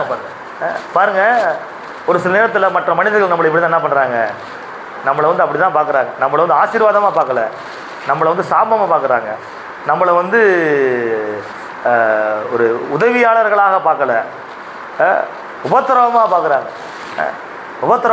பார்க்குறாங்க. நீங்கள் இருக்கிறதுனால தான் எங்களுக்கு பிரச்சனைங்க, நீங்கள் மட்டும் வராமல் இருந்தால் நல்லா இருந்துருங்க, நீங்கள் வந்ததுனால தான் ஐயோ உங்கள் மூஞ்சில் போய் முடிச்சிட்டேனே, உங்கள் மூஞ்சில் போய் என்ன பண்ணிட்டேன் முடிச்சிட்டேனே அப்படின்னு சொல்லிட்டு ஒரு ஒரு ஒரு என்ன சொல்கிறது, ஒரு அவலட்சணமாக, அவகீர்த்தியாக, ஒரு மதிக்கப்படாத நிலைமையில், ஒரு தூக்கி வீசப்பட்ட, தூக்கி எறியப்பட்ட ஒரு நிலைமையில் இப்போ அவனை தூக்கி என்ன பண்ணிட்டாங்க, கடலில் தூக்கி போட்டாங்க. கப்பலுக்குள்ளே பயணம் பண்ணிட்டு இருக்கிறான், கப்பலில் வந்து பிரச்சனை வந்துருச்சு, இவனால தான்டா பிரச்சனை சொல்லிட்டு இவன் என்ன பண்ணிட்டாங்க, கப்பலில் இருந்து தூக்கி கடலுக்குள்ளே போட்டாங்க. இப்போ கடலுக்குள்ளே தூக்கி போட்டான் என்ன ஆவான், உண்மையிலே செத்து போயிடுவான். நடு கடலை தூக்கி போட்டாங்க. அது எப்படிப்பட்ட கடல், மோசமான கடல், கப்பல் பிரயாணம் பண்ணுற கடல், கப்பல் பிரயாணம் பண்ணி போய்கிட்டு இருக்கக்கூடிய கடல். அப்போ நடு கடலில் இருந்திருக்கும், தூக்கி போட்டாங்க. அப்படியே நீங்க 17வது வசனத்தை வாசிங்க. யோனாவை விழுங்கும்படி ஒரு பெரிய மீனை கர்த்தர் ஆயத்தப்படுத்தி இருந்தார். அந்த மீன் வயிற்றிலே யோனா ராப்பகல் 3 நாள் இருந்தார். அல்லேலூயா. யோனாவை பாதுகாக்கும்படியாக கர்த்தர் ஒரு மீனை ஆயத்தம் பண்ணி வைத்திருந்தார். அல்லேலூயா. இந்த மாதத்திலே கர்த்தர் உங்களுக்கு ஒரு தெய்வீக பாதுகாப்பை ஆயத்தம் செய்து வைத்திருக்கின்றார். தூக்கி வீசப்பட்ட, தூக்கி எறியப்பட்ட, புறமே தள்ளப்பட்ட, எனக்கு பாதுகாப்பே இல்லை, யாருமே இல்லை என்று இயங்குகிறீர்களா? கர்த்தர் உங்களை பாதுகாக்க, அரவணைக்க கர்த்தராகிய இயேசு கிறிஸ்து இருக்கின்றார். கப்பலும் தூக்கி போட்டாங்க, வீசிட்டாங்க. நீ எனக்கு தேவையில்ல, இருக்கிறதுனால தான் பிரச்சனை, வெளியில போடா, தூக்கி போட்டாங்க. நடு கடல்ல விழப்பட்ட அவனை பாதுகாக்கும்படியாக ஒரு மீனை ஆண்டவர் ஆயத்தப்படுத்தி மீனை அவனை முழுங்கும்படியாக செய்து 3 நாள் இரவும் பகலும் என்ன பண்ணுறான், மீனோட வயிற்றுலேருந்து கரெக்டாக நினைவே பட்டணத்தில் கொண்டு போய் மீன் என்ன பண்ணிடுச்சு, இறக்கி விட்டுருச்சு. பாருங்க, ஒரு தெய்வீக பாதுகாப்பு கர்த்தர் இந்த மாசத்திலே உங்களுக்கு ஆயத்தம் செய்து வைத்திருக்கின்றார். பாருங்க, இந்தியா முதல் எத்தியோப்பியா தேசம் வரை கிட்டத்தட்ட 127 நாடுகளை ஆண்ட பெர்ஷிய ராஜா அகாஸ்வேரு காலத்தில் துஷ்ட மனுஷனாகிய ஆமான் மூலமாக யூதர்களுக்கு ஒரு பெரிய அழிவு ஏற்பட போகுது அப்படின்றத தேவன் ஏற்கனவே முன் அறிந்து வஸ்தியை தள்ளி எஸ்தரை ராஜ ஸ்திரீயாக, ராஜகுமாரத்தியாக, மகாராணியாக ஏற்படுத்தியிருந்தார். யூத ஜனங்கள் எல்லாம் பாதுகாக்கணும் ஆமான் பிடியில இருந்து அப்படின்றதுக்காண்டி, அழிவுல இருந்து காப்பாற்றணும் அப்படின்றதுக்காண்டி வஸ்தியை தள்ளி எஸ்தரை மகாராணியாக, ராஜஸ்திரியாக அந்த ஸ்தானத்தில், அந்த பெர்ஷிய ராஜ்யத்திலே பெர்ஷிய ராஜ்யத்திலே ராணியாக ஏற்படுத்தி இருந்தார். பாருங்க, நான் சொல்றேன், உங்களை பாதுகாக்கும்படியாக ஒரு சில நபர்களை கர்த்தர் நிச்சயமாகவே இந்த மாசத்திலே ஆயத்தம் பண்ணி வைத்திருக்கின்றார். பாருங்க, ஆபிரகாமின் சந்ததியராகிய யாக்கோப்பின் குடும்பத்தினரை பாதுகாக்கும்படியாக, அதாவது வரப்போகின்ற பெரிய பஞ்சத்திலிருந்து யாக்கோபின் குடும்பத்தை, அதாவது ஆபிரகாமின் சந்ததிகளை பாதுகாக்கும்படியாக ஏற்கனவே யோசேப்பை எகிப்துக்கு என்ன பண்ணிட்டார் ஆண்டவர், அனுப்பி அவனை ஒரு உயர்ந்த இடத்துல, உயர்ந்த பொசிஷனில் ஏற்படுத்தி வச்சுட்டார். இப்போ யோசேப்பின் மூலமாக ஆபிரகாமின் சந்ததிகள், யாக்கோபின் குடும்பத்தினரும் பாதுகாக்கப்படுறாங்க, சுற்றி இருக்கிற தேசத்தினரும் பாதுகாக்கப்படுகின்றாங்க, எகிப்தியர்களும் பாதுகாக்கப்படுறாங்க. பாருங்க, ஒரு சில நபர்களை கர்த்தர் ஆயத்தப்படுத்தி உங்களை நிச்சயமாகவே பஞ்சத்திலிருந்து பாதுகாப்பார். பொருளாதார கஷ்டத்திலிருந்து நிச்சயமாகவே பாதுகாப்பார். எத்தனை விசுவாசிக்கிறீங்க? எதிர்பாருங்க. நான் தீர்க்க தரிசனமாக சொல்லிட்டு இருக்கேன், ஏதோ பாஸ்டர் தான் சொல்றாரு பாயிண்ட் காண்டி சொல்லிட்டு இருக்கேன் நினைக்காதீங்க. நான் தீர்க்க தரிசனமாக சொல்றேன். ஒரு சில நபர்களை இந்த மாசத்துல ஆயத்தப்படுத்தி வச்சிருக்காரு. அந்த ஆயத்தப்படுத்தின நபர்களை நீங்க சந்திப்பீங்க. ஆயத்தப்படுத்தப்பட்ட நபர்கள் நிச்சயமா நீங்க சந்திப்பீங்க. பாருங்க, ஒரு ஊர்ல நல்லா வாழ்ந்த ஒரு குடும்பம் கடன் பிரச்சனையின் காரணமாக ஊரை விட்டு வெளியேற வேண்டிய சூழ்நிலை உண்டாகுது. நல்லா வாழ்ந்த குடும்பம் கடன் பிரச்சனை நெருக்கடினால ஊரை விட்டு வெளியேற வேண்டிய ஒரு சூழ்நிலை வந்துருச்சு. இப்போ ஊரை விட்டு வெளியில் கிளம்பி வந்துடுறாங்க. அப்போ அந்த குடும்பத்தினருக்கு, அந்த அம்மா அப்பாவுக்கு 2 பசங்க இருக்கிறாங்க. மூத்தவன் படிக்கிற, இளையவன் நல்லா படிச்சிருக்கிறான். அப்போ இளையவன் சொல்கிறான் மூத்தவன்கிட்ட, அண்ணே நான் நல்லா படிச்சிருக்கிறேன், எனக்கு ஏற்ற வேலை இந்த ஊரில் இல்லை, நீ இருந்து குடும்பத்தை என்ன பண்ணு பார்த்துக்க, உன்னால் சம்பாரிச்சு குடும்பத்தை நீ பார்த்துக்க, நான் வெளியூருக்கு போய் என்ன பண்ணுறேன், வேலைக்கு போகிறேன் அப்படின்னு சொல்லிட்டு வேலைக்கு கிளம்பி அப்படியே போகிறான். நான் உன்ட்ட அடிக்கடி தொடர்பு கொண்டு பேசுகிறேன், ஏதாச்சும் உதவினா நான் என்ன பண்ணுறேன் கொடுக்குறேன், நீ பார்த்துக்க அப்படின்னு சொல்லிட்டு போயிடுறான். இவன் வெளியூரில் போய் வேலை பார்க்குற சமயத்தில் அவனுக்கு ஒரு சில வாய்ப்பு கிடைக்குது, வெளிநாடு போவதற்கான வாய்ப்பு கிடைக்குது. இப்போ வெளிநாட்டுக்கு என்ன பண்ணிட்டான், கிளம்பி போயிட்டான். வெளிநாட்டுக்கு கிளம்பி போய் அங்கே நல்லா என்ன பண்ணுறான், சம்பாரித்து லட்சக்கணக்கில், கோடிக்கணக்கில் என்ன பண்ணுறான், சம்பாதிக்கிறான். பல ஆண்டுகள் கடந்து விட்டது. இப்போ திரும்பி ரிட்டன் என்ன பண்ணுறான், ஊருக்கு வர்றான், குடும்பத்தினரை சந்திக்க வர்றான். அண்ணனோடு மட்டும் தொடர்பு அப்பக்கப்போ வீட்டில் பேசிக்கிறோம். ஆனால் வெளிநாட்டில் இருக்கிற விஷயத்தை என்ன பண்ணலை, அவன் சொல்லவே இல்லை, வெளியூரில் வேலை பார்க்குற மாதிரியே காமிச்சிக்கிட்டான். இப்போ வர்றான், பல கோடிக்கணக்கான பணங்களோடு வர்றான். வந்து எந்த ஊரில் இவங்க அவமானப்படுத்தப்பட்டு இந்த ஊரை விட்டு வந்தாங்களோ அதே ஊருக்கே திரும்பி போகிறாங்க. அதே ஊருக்கே திரும்பி போய் எல்லா கடன்களையும் என்ன பண்ணுறான், அடைக்கிறான். அதே ஊரில் ஒரு சொந்தமாக இடத்த வாங்கி பெரிய வீடு கட்டுறான். அதே ஊரில் எல்லா விதமான வசதிகளையும் கொண்ட நல்ல ஒரு வீட்டை கட்டுறான். நல்ல காரு, எல்லா தோட்டம் தரம் எல்லாம் வாங்கி பயங்கர ஒரு செட்டில் ஆகுறான். இதை வந்து அவங்க அம்மா அப்பா கூட என்ன பண்ணலை, நினச்சி பார்க்கல, யாருமே நினச்சி பார்க்கல. இங்கேயோ வெளியூரில் வேலை பார்த்துக்கிட்டு இருக்கான் அப்படின்னு நினச்சிக்கிட்டு இருந்தாங்க. திடீர்னு பார்த்தா இவ்வளோ தூரத்துக்கு நடக்கும் அப்படின்னு சொல்லிட்டு நினச்சி கூட பார்க்கல. ஒரு சர்ப்ரைஸை கொடுத்தான். அதே போல் சொல்கிறேன், ஒரு சில நபர்கள் இந்த மாதத்தில் உங்களுக்கு சர்ப்ரைஸை கொடுப்பாங்க. அந்த மாதிரி கர்த்தர் அணுகுறங்க செய்வார். எத்தனை விசுவாசிகள் ஆண்டவர் அப்படி செய்வார். இந்த மாதத்தில் நீங்கள் எதிர்பார்க்காத நபர்களை கொண்டு வந்து எதிர்பாராத ஆசீர்வாதங்களை கர்த்தர் உங்களுக்கு கொடுப்பார்.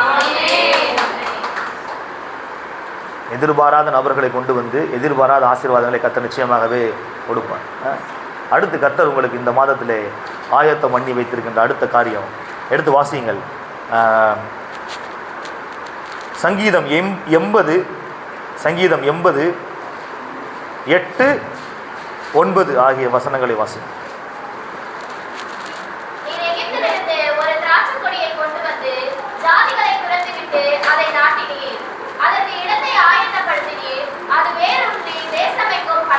அல்லேலூயா. ஒரு இடத்தை ஆயத்தப்படுத்தினீர். பாருங்க, ஒரு இடத்தை கர்த்தர் ஆயத்தப்படுத்த போகிறார். எத்தனை விசுவாசிக்கிறீங்க?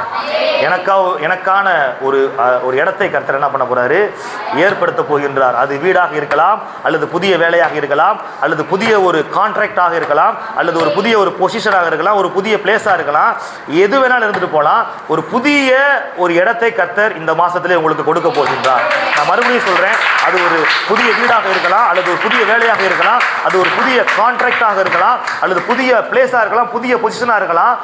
ஏதோ ஒன்று, வாட் எவர் இட் மேபி, என்னன்னு எனக்கு தெரியாது. கர்த்தர் ஒரு புதிய ஒரு இடத்தை, ஒரு புதிய ஸ்தலத்தை உங்களுக்காக, ஒரு பொசிஷனை கர்த்தர் நிச்சயமா ஏற்படுத்துவார். ஆபிரகாமை பார்த்து ஆண்டவர் சொல்றாரு, நீ கால் மிதிக்கிற இந்த தேசத்தை நான் உனக்கு என்ன பண்ணுவேன் கொடுப்பேன். நீ எங்கெங்க இந்த தேசத்தின் எல்லையை மட்டும் என்ன பண்ண, நடந்து திரி. நீ எங்கெங்கெல்லாம் காலை வைக்கிறியோ அதையெல்லாம் நான் உனக்கு என்ன பண்ணுவேன் கொடுப்பேன். நான் சொல்றேன், ஆபிரகாமின் பிள்ளைக்கு கர்த்தர் அதே வார்த்தையை, அதே வாக்குத்தத்தை தான் இந்த வேளையில சொல்றார். நீங்க எங்கெங்கெல்லாம் போய் காலை மிதிச்சு இந்த இடம் எனக்கு வந்தா நல்லா இருந்திருக்குமே, இதனை கிடைச்சா நல்லா இருந்திருக்குமே, கைமாறி போச்சு நினைச்சிருக்கிறீங்களோ, அந்த நீங்க கால் மிதிச்ச இடத்தை கர்த்தர் உங்களுக்கு மறுபடியும் இந்த மாசத்துல கொடுக்க வல்லமை உள்ளவராக இருக்கிறார். விசுவாசித்து பெற்றுக்கொள்ளுங்க, விசுவாசித்து பெற்றுக்கொள்ளுங்க. நிச்சயமா நீங்க கால் மிதிச்ச அந்த இடத்தை கர்த்தர் நிச்சயமா என்ன பண்ணுவாரு, உங்களுக்கு கொடுப்பார். கால் விதிச்ச இடத்த நிச்சயமா உங்களுக்கு கொடுப்பார். ஒரு பாஸ்டர் ஒரு சாட்சி சொன்னாரு. தன்னுடைய விசுவாசி ஒரு ஆளோட வீட்டுக்கு இந்த பாஸ்டர் என்ன பண்ணுறாரு, போகிறார். எதுக்கு போகிறாருன்னா, வீடு பிரதிஷ்டைக்கு போகிறார். புது வீடு கட்டியிருக்கிறாங்க. இந்த வீடு பிரதிஷ்டைக்காண்டி பாஸ்டர் போகிறாரு. இந்த விசுவாசி பாஸ்டரை பைக்கில் உட்கார வச்சு கூட்டிகிட்டு போகிறாரு.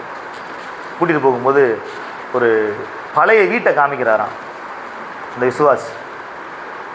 பாஸ்டர், இந்த வீட்டை பாருங்கள், என்ன இந்த வீட்டில் இருந்தால் நாங்கள் கண்ணீரோடு வெளியில் வந்தோம், வேதனையோடு வெளியில் வந்தோம். என்னாச்சு? எங்கள் அப்பாவுக்கு ரொம்ப உடம்பு சரியில்லை, ரொம்ப பலவீனமாக இருந்தார், எந்த நேரத்தில் என்ன நடக்கும் அப்படின்னு தெரியாத மாதிரி நிலைமை இருந்துச்சு. அப்போ அந்த ஹவுஸ் ஓனர் எங்களை கூப்பிட்டு சொன்னார், உங்கள் அப்பா அந்த வீட்டில் இறந்துட்டாருன்னா எங்கள் வீட்டுக்கு வந்து நல்லா இருக்காது, அதனால் உடனே என்ன பண்ணுங்கள், வீட்டை காலி பண்ணுங்க. எங்கள் அப்பா ரொம்ப சீரியஸாக இருக்கிறாரு. அவர் இங்கேருந்து அங்கே மாற்ற முடியாது, ஷிஃப்ட் பண்ண முடியாது. நான் எவ்வளவோ கெஞ்சி பார்த்தேன், அதெல்லாம் முடியாது. ஏதாச்சும் ஆச்சுன்னா நாளை பின்னைக்கு யார் எங்கள் வீட்டுக்கு வருவா, நீ வீட்டை உடனே காலி பண்ணி சொல்லிட்டு கொஞ்சம் கூட இறக்கம் இல்லாமல், மனிதாபிமானம் இல்லாமல் எங்களை வீட்டை விட்டு கிளம்புன்னு சொல்லிட்டாங்க. நாங்கள் எங்கே போகிறோன்னு தெரியாமல் எங்கள் அப்பாவை தூக்கிட்டு கண்ணீரோடு, நான் வேதனையோடு இந்த வீட்டை காலி பண்ணி நான் வந்தேன். எங்கள் அப்பா வந்த பிறகு கொஞ்ச நாளுக்கு அப்புறம் என்ன பண்ணிட்டாரு, இறந்து போயிட்டார். அங்கே இருந்தால் இன்னும் கொஞ்ச நாள் கூட இருந்திருப்பார்.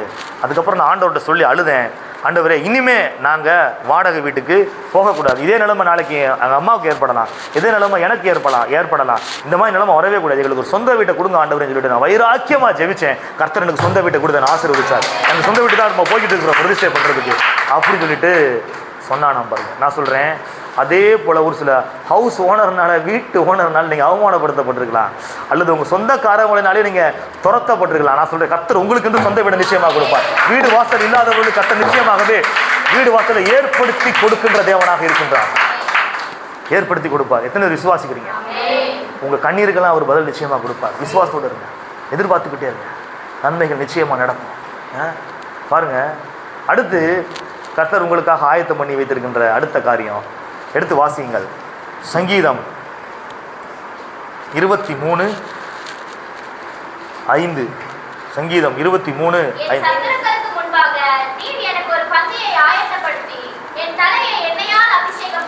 அல்லேலூயா. உங்கள் சத்துருக்களுக்கு முன்பதாக ஒரு பந்தியை கர்த்தர் இந்த மாதத்திலே ஆயத்தம் பண்ணி வைக்கப் போகின்றார்.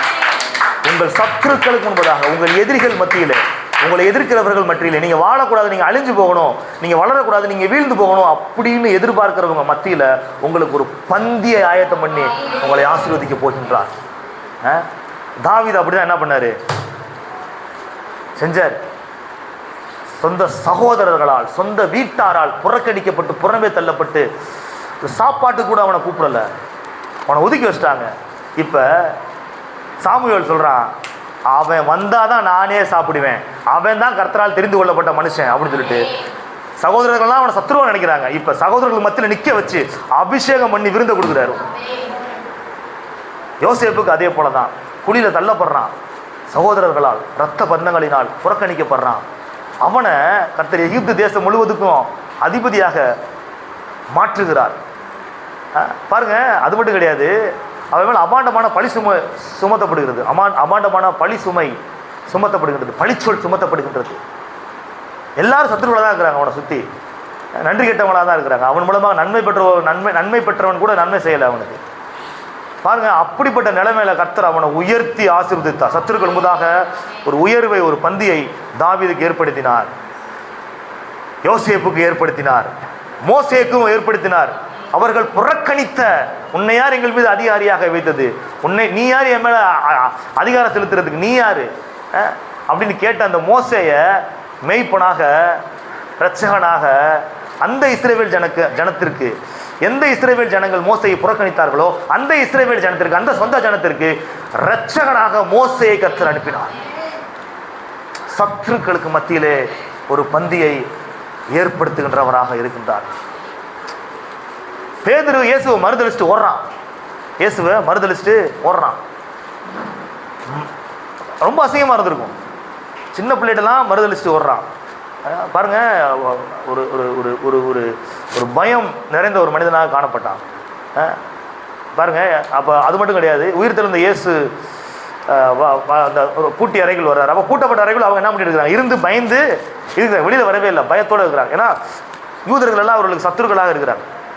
இப்போ அதே யூதர்கள் மத்தியில் பேதுருவும் யோவானும் இருந்து என்ன பண்ணுறாங்க, பிரசங்கம் பண்ணுறாங்க. அவங்களும் ஆச்சரியப்படுறாங்க. எந்த இடத்துல அவமானப்படுத்தப்பட்டாங்களோ அதே இடத்துல அவங்கெல்லாம் ஆச்சரியப்பட்டு பேசுகிற அளவுக்கு கர்த்தர் செஞ்சார்.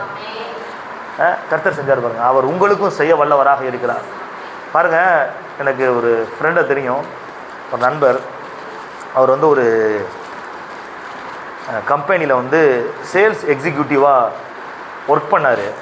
அவர் பிலீவர், இயேசு கிறிஸ்துவை ஆண்டவராக ரட்சகராக ஏற்றுக்கொண்டு இந்து பின்னணியிலிருந்து வந்து இயேசு கிறிஸ்துவை ஆண்டவராக ரட்சகராக ஏற்றுக்கொண்டு நல்ல ஒரு கிறிஸ்தவராக அவர் வாழ்ந்து வந்தார். அவர் ஒரு கம்பெனியில் சேல்ஸ் எக்ஸிக்யூட்டிவாக ஒர்க் பண்ணிகிட்டு இருக்கிறார். அப்போ அந்த கம்பெனியில் அவருக்கு செய்யாத கொடுமை கிடையாது, பயங்கரமாக நெருக்கம் கொடுக்குறாங்க. கூட வேலை பார்க்குறவங்களாம் என்ன பண்ணுறாங்க, போட்டு கொடுக்குறாங்க. அவருடைய உயர்வு என்ன பண்ணுறாங்க, தடுக்கிறாங்க. அங்கே இருக்கிற உயர் அதிகாரிகள், சீனியர் ஆஃபீஸர்ஸில் என்ன பண்ணுறாங்க, இவனை எப்படியாச்சும் வேலையை விட்டு அனுப்புன்னு சொல்லிட்டு முயற்சி பண்ணுறாங்க. ப்ரொமோஷன் கிடைக்க மாட்டேங்குது, இன்க்ரிமெண்ட் கிடைக்க மாட்டேங்குது, ரொம்ப நெருக்கப்படுறாரு. என்கிட்ட ஃபோன் போட்டு சொல்லுவார், என்ன இப்படி இருக்குது, ஜெபம் பண்ணிக்கிங்க. நானும் அப்புறம் ஜெபம் பண்ணிகிட்டே இருப்போம். ஆண்டவர் சொல்கிறாரு, நீங்கள் இப்போதைக்கு வேலையை விட்டு ரிசைன் பண்ணிடாதீங்க, அங்கேயே தொடருங்க அப்படின்னு ஆண்டவர் சொல்கிறாருன்னு சொன்னேன். அவர் என்ன பண்ணார், இருந்தால் பயங்கர கொடுமைகளை அனுபவிச்சார், உள்ளேருந்து அனுபவிச்சுட்டு இருந்தார். ஒரு குறிப்பிட்ட காலத்துக்கு அப்புறம் ஒரு இடத்துல வேற ஒரு போஸ்டிங் வந்துச்சு. அந்த போஸ்டிங்க்கு இவர் அப்ளை பண்ணுறாரு. அப்ளை பண்ண உடனே அதில் போய் எக்ஸாம் எழுதுறாரு. இந்த கம்பெனியில் இன்டர்வியூ அட்டன் பண்ணுறாரு. செலக்ட் ஆகிடுறாரு. செலக்ட் ஆகிட்டு இந்த வேலையை என்ன பண்ணிட்டாரு, ரிசைன் பண்ணிவிட்டு போயிட்டார். கவனிங்க, இங்கே கவனிங்க. இப்போ சாதாரண சேல்ஸ் எக்ஸிக்யூட்டிவாக இருந்த அந்த நபர் இப்பொழுது ரீஜனல் மேனேஜர் ஆகிட்டார். 3 ஸ்டேட்டு, தமிழ்நாடு, கர்நாடகா, கேரளா, 3 ஸ்டேட்டை கண்ட்ரோல் பண்ணி பார்க்குற அளவுக்கு ஒரு ரீஜனல் மேனேஜராக ஆண்டவர் அவரை உயர்த்திட்டார். பாருங்கள், பெரிய பொசிஷனில் வந்துட்டு ஒரு அந்த கம்பெனி சார்ந்த ஒரு பெரிய மீட்டிங் வந்து பெங்களூரில் வச்சுருக்கிறாங்க. ஒரு பெரிய ஸ்டேடியத்தில் மீட்டிங் நடக்குது. அப்போ தமிழ்நாடு, கேரளா, ஆந்திரா எல்லா பகுதியில் இருந்தும் பெரிய பெரிய கம்பெனிஸ் இருக்கிற ஆட்கள்லாம் வந்திருக்கிறப்ப இவர் எங்கே இருக்கிறாருன்னா ஸ்டேஜில் இந்த பெரிய பெரிய விஐபிஸ்லாம் இருப்பாங்கள்ல, பெரிய பெரிய என்ன சொல்லுவாங்க, சிஏஓவா, எல்லாரும் அந்த கம்பெனியோடைய எல்லா விதமான மேனேஜர், எம்டி, சிஏஓ எல்லாம் இருக்கிறாங்க. அதில் ஒரு உட்காந்துருக்கிறார். இவரும் ரீஜனல் மேனேஜர் உட்காந்துருக்கிறார். உட்காந்து அவங்க பேசுகிறதெல்லாம் பார்த்துட்டு இருக்காரு. கீழே இப்படி பார்க்குறாரா, பழைய கம்பெனியில் இவர் எந்தளவுக்கு குடும்பப்படுத்தினாங்க, எந்தளவுக்கு அசிங்கப்படுத்தினாங்க, அசட்டை பண்ணாங்க, வளர்ச்சியை தடுத்தாங்க. அவங்கெல்லாம் கீழே உட்காந்து வேடிக்கை பார்த்துக்கிட்டு இருக்கிறாங்க. இவர் மேலே ஸ்டேஜில் உட்காந்துருக்காரு. இவங்க எப்படி கீழே ஒரு ஆளாக பார்க்குற எல்லாருமே உட்காந்துருக்கிறாங்களா. எல்லாத்தையும் கத்தர் கூட்டு விட்டார். அன்றைக்கி ஒரு ஆள் கூட வரல, எல்லாத்தையும் கூட்டு வந்து மேலே உட்காந்துருக்கிறது நீ பார்க்க வைக்கணுன்றதுக்காண்டி அந்த மீட்டிங்கு கூட்டு அப்படியே பார்க்குறான். என்னடா இப்படியே வந்து உட்காந்துருக்கான், மேலே உட்காந்து இவ்வளோ பெரிய ஆகிட்டான் அப்படின்ட்டு. கவனிங்க. அவங்களுக்கு என்னன்னா, சரி நம்ம அவன்கிட்ட போய் நம்ம நண்பர் தானே போய் பேசலாம் அப்படின்னு சொல்லிட்டு பேசுகிறதுக்கு முயற்சி பண்ணுறாங்களாம். ஆனால் அந்த ஒரு ஏரியா, அந்த ஹோட்டலில் விஐபிஸ் மட்டும்தான் உள்ளே இருக்கணும். இவங்க என்ன பண்ண முடியாது, வர முடியாது, போக முடியாது. இவங்களும் போய் என்னென்னமோ பேசிப்பாங்க, என் கூட தான் வேலை பார்த்தாரு அப்படி இப்படிலாம் பழைய ஃபோட்டோலாம் காமிக்கிறாங்க. செக்யூரிட்டிகிட்ட உள்ளே அலோவ் பண்ணவே இல்லையா, உள்ளே வெளியே போடா முத. பாருங்க, அங்கே பார்த்தா விஐபியோடு உட்காந்து என்ன பண்ணுறாரு, லஞ்சு சாப்பிட்டுட்டு இருக்கிறாரு. இவங்க தட்டை வாங்கிட்டு வரிசையில் பஃபேல நட்டுக்கிட்டு இருக்கிறாங்க. அப்படியே பார்த்தானா. அப்போ தான் சொன்னாரேட்டா, இப்போ தான் நான் தெரிஞ்சேன், சத்துருக்கள் மத்தியில் ஒரு பந்தியை ஆயத்தம் பண்ணியவர் சொன்னார். உண்மையிலேயே அதுக்காண்டி தான் ஆண்டவர் இங்கே கொண்டு வந்து உட்கார வச்சு சாப்பிட வச்சு அவங்க பார்க்குற மாதிரி செஞ்சுருக்கிறாரு. கர்த்தர் அவ்விதமாக உங்களை ஆசீர்வதிக்க வல்லமை உள்ளவராக இருக்கிறார். பாருங்க, சரி, இந்த மாதிரி ஆசீர்வாதங்களை எல்லாம் கர்த்தர் நிச்சயமாகவே இந்த மாதத்தில் உங்களுக்கு கொடுப்பார். சரி, ஆனால் அதுக்கு முன்பதாக ஒரு சில காரியத்தை நான் உங்களுக்கு சொல்ல விரும்புகின்றேன். கர்த்தர் ஆபிரகாமுக்கு யெகோவா ஈரேவாக இருந்தார். ஏன் இருந்தார்? ஏன் ஆபிரகாமுக்கு யெகோவா ஈரேவாக இருந்தார்? அந்த சம்பவத்தை அடிப்படையாக வைத்து ஒரு சில சத்தியங்களை நாம் கற்றுக்கொள்ளப் போகின்றோம். ஆபிரகாமின் மாதிரியை நாம் பின்பற்றுவோம். கர்த்தர் நிச்சயமாகவே இந்த மாதம் யெகோவா ஈரேவாக உங்களுக்கும் எனக்கும் வெளிப்படுவாராக. ஆமேன். ஒரு சில சின்னதாக நான் சொல்லி முடிச்சிடுறேன். அந்த ஆபிரகாமுடைய வாழ்க்கையிலே அந்த சம்பவத்தை வச்சு அதில் ஒரு சில குறிப்புகள், நிபந்தனைகள் நம்ம என்ன அதுலேருந்து கற்றுக்கொள்ள வேண்டி இருக்குது ஆபிரகாமுடைய அந்த காரியத்திலிருந்து அப்படின்னு எடுத்து வாசிங்க. ஆதியாகமம் 22ஆம் அதிகாரம், ஆதியாகமம் 22ஆம் அதிகாரம் 1 முதல் 3 வரை உள்ள வசனங்களை வாசிங்க. இந்த காரியங்கள் நடந்த பின்பு தேவன் ஆபிரகாமை சோதித்தார். எப்படி எனில் அவர் அவனை நோக்கி ஆபிரகாமே என்றார். அவர் இதோ அடியேன் என்றான். அப்பொழுது அவர் உன் புத்திரனும் உன் ஏகசுதனும் உன் நேசகுமாரனுமாகிய ஈசாக்கை நீ இப்பொழுது அழைத்து கொண்டு மோரியா தேசத்துக்கு போய் அங்கே நான் உனக்கு குறிக்கும் மலைகள் ஒன்றின் மேல் அவனை தகன பலியாக பலியிடு என்றார். ஆபிரகாம் அதிகாலையில் எழுந்து தன் கழுதையின் மேல் சேனை கட்டி தன் வேலைக்காரரில் 2 பேரையும் தன் குமாரன் ஈசாக்கையும் கூட்டிக் கொண்டு தகன பலிக்கு கட்டைகளையும் பிளந்து கொண்டு தேவன் தனக்கு குறித்த இடத்திற்கு புறப்பட்டு போனார். அல்லேலூயா. பாருங்க, ஆண்டவர் சொன்ன உடனே ஏன் எதற்கு என்று கேள்வி கேட்காமல் அப்படியே கீழ்ப்படிந்து போகின்றான். இதுதான் கர்த்தர் ஆபிரகாமுக்கு யெகோவா ஈரேவாக வெளிப்பட்டதற்கான காரணம் என்னன்னா, ஏன் எதுக்குன்னு கேட்காம அப்படியே என்ன பண்றான், கீழ்ப்படினது பலியாக கொடுக்கணுமா? என்ன சொல்றீங்க இப்படி? அதெல்லாம் கொடுக்க முடியாதுங்க. வேற ஏதாச்சும் ஆடு, எரும மாடு, காளை ஏதாச்சும் கொடுக்குறேன், அதெல்லாம் கொடுக்க முடியாது அப்படிலாம் சொல்லவே இல்லை. அப்படியே கீழ்ப்படிந்து அதிகாலையிலே இருட்டோடு எழுந்து புறப்பட்டு சொன்ன மாதிரி என்ன பண்றான், கீழ்ப்படுகிறான். நான் சொல்றேன், ஆண்டவருடைய வார்த்தைக்கு அப்படியே கீழ்ப்படியுங்கள். யெகோவா ஈரேவாக அவர் நிச்சயமாக என்ன பண்ணுவார், வெளிப்படுவார். பாருங்க, ஒரு கிரவுண்டில் பசங்கள்லாம் பந்து விளையாண்டுக்கிட்டு இருக்கிறாங்க. பந்து விளையாண்டுக்கிட்டு இருக்க சமயத்தில் அங்கே இருக்கிற இந்த பிடி வாத்தியார் அவர் என்ன சொல்ல, அவர் தான் கைட் பண்ணிட்டு இருக்கிறாரு. ஒரு பந்து ஒரு புதருக்குள்ளே போய் விழுந்துருச்சு. புதருக்குள்ள விழுந்துருச்சு. ஒரு பையன் என்ன பண்ணுறான், ஓடி போய் பந்து எடுக்கிறதுக்காண்டி போகிறான். பந்து எடுக்கிறதுக்காண்டி போகும்போது பிடி வாத்தியார் சொல்கிறாரு, ஏய் பந்து தொடாத, பந்து தொடாத, அப்படியே இடது பக்கம் திரும்பிப்பார், இடது பக்கம் அப்படியே ஜம்ப் பண்ணி உருண்டு வந்துரு அப்படின்னானா. அதான் இப்படி சொல்கிறான்னு சொல்லிட்டு பந்து தொடாமல் இடது பக்கம் திரும்பி பார்த்துட்டு அப்படியே ஜம்ப் பண்ணி உருண்டு வந்துட்டானா. ஏன் எதுக்கு அப்படின்னு ஒரு வார்த்தை கூட என்ன பண்ணலை, கேட்கவே இல்லை. உருண்டு வந்து எதிர்த்து பார்த்தா தெரியுது பந்து பக்கத்தில் ஒரு பெரிய கருநாகம் இருக்குது. அதை பார்த்து தான் பையன் தடுமாறி இருப்பான். அவன் சொன்னதை ஏன் இடது பக்கம் திரும்பி பார்க்கணும், ஏன் எதுக்கு உருண்டு அங்கே குதிக்கணும், அதெல்லாம் நான் செய்ய மாட்டேன் அப்படிலாம் அவன் ஏன் எதுக்குன்னு கேட்டுருந்தானே கண்டிப்பாக என்ன பண்ணிடுவான். ஒரு சில நேரத்தில் நம்மளுக்கு கர்த்தர் சொல்கிறத அப்படியே கீழ்ப்படிஞ்சிங்கன்னா பெரிய ஆசீர்வாதம் உங்களுக்கு கிடைக்கல, இல்லாட்டினா பெரிய பாதிப்புகள் ஏற்படும். ஏற்கனவே சொன்னேன், கர்த்தர் என் மேய்ப்பராக இருக்கிறார், நான் தாழ்ச்சி அடையேன். இப்போ நம்ம வந்து ஆடுகளாக இருக்கிறோம், அவர் நம்முடைய மேய்ப்பராக இருக்கின்றார். ஆடுகளுக்கு என்ன தெரியும், கல் தெரியும், முள்ளு தெரியும், கடினமான பாதை தெரியும், மரண இருளின் பள்ளத்தாக்கு தான் தெரியும்.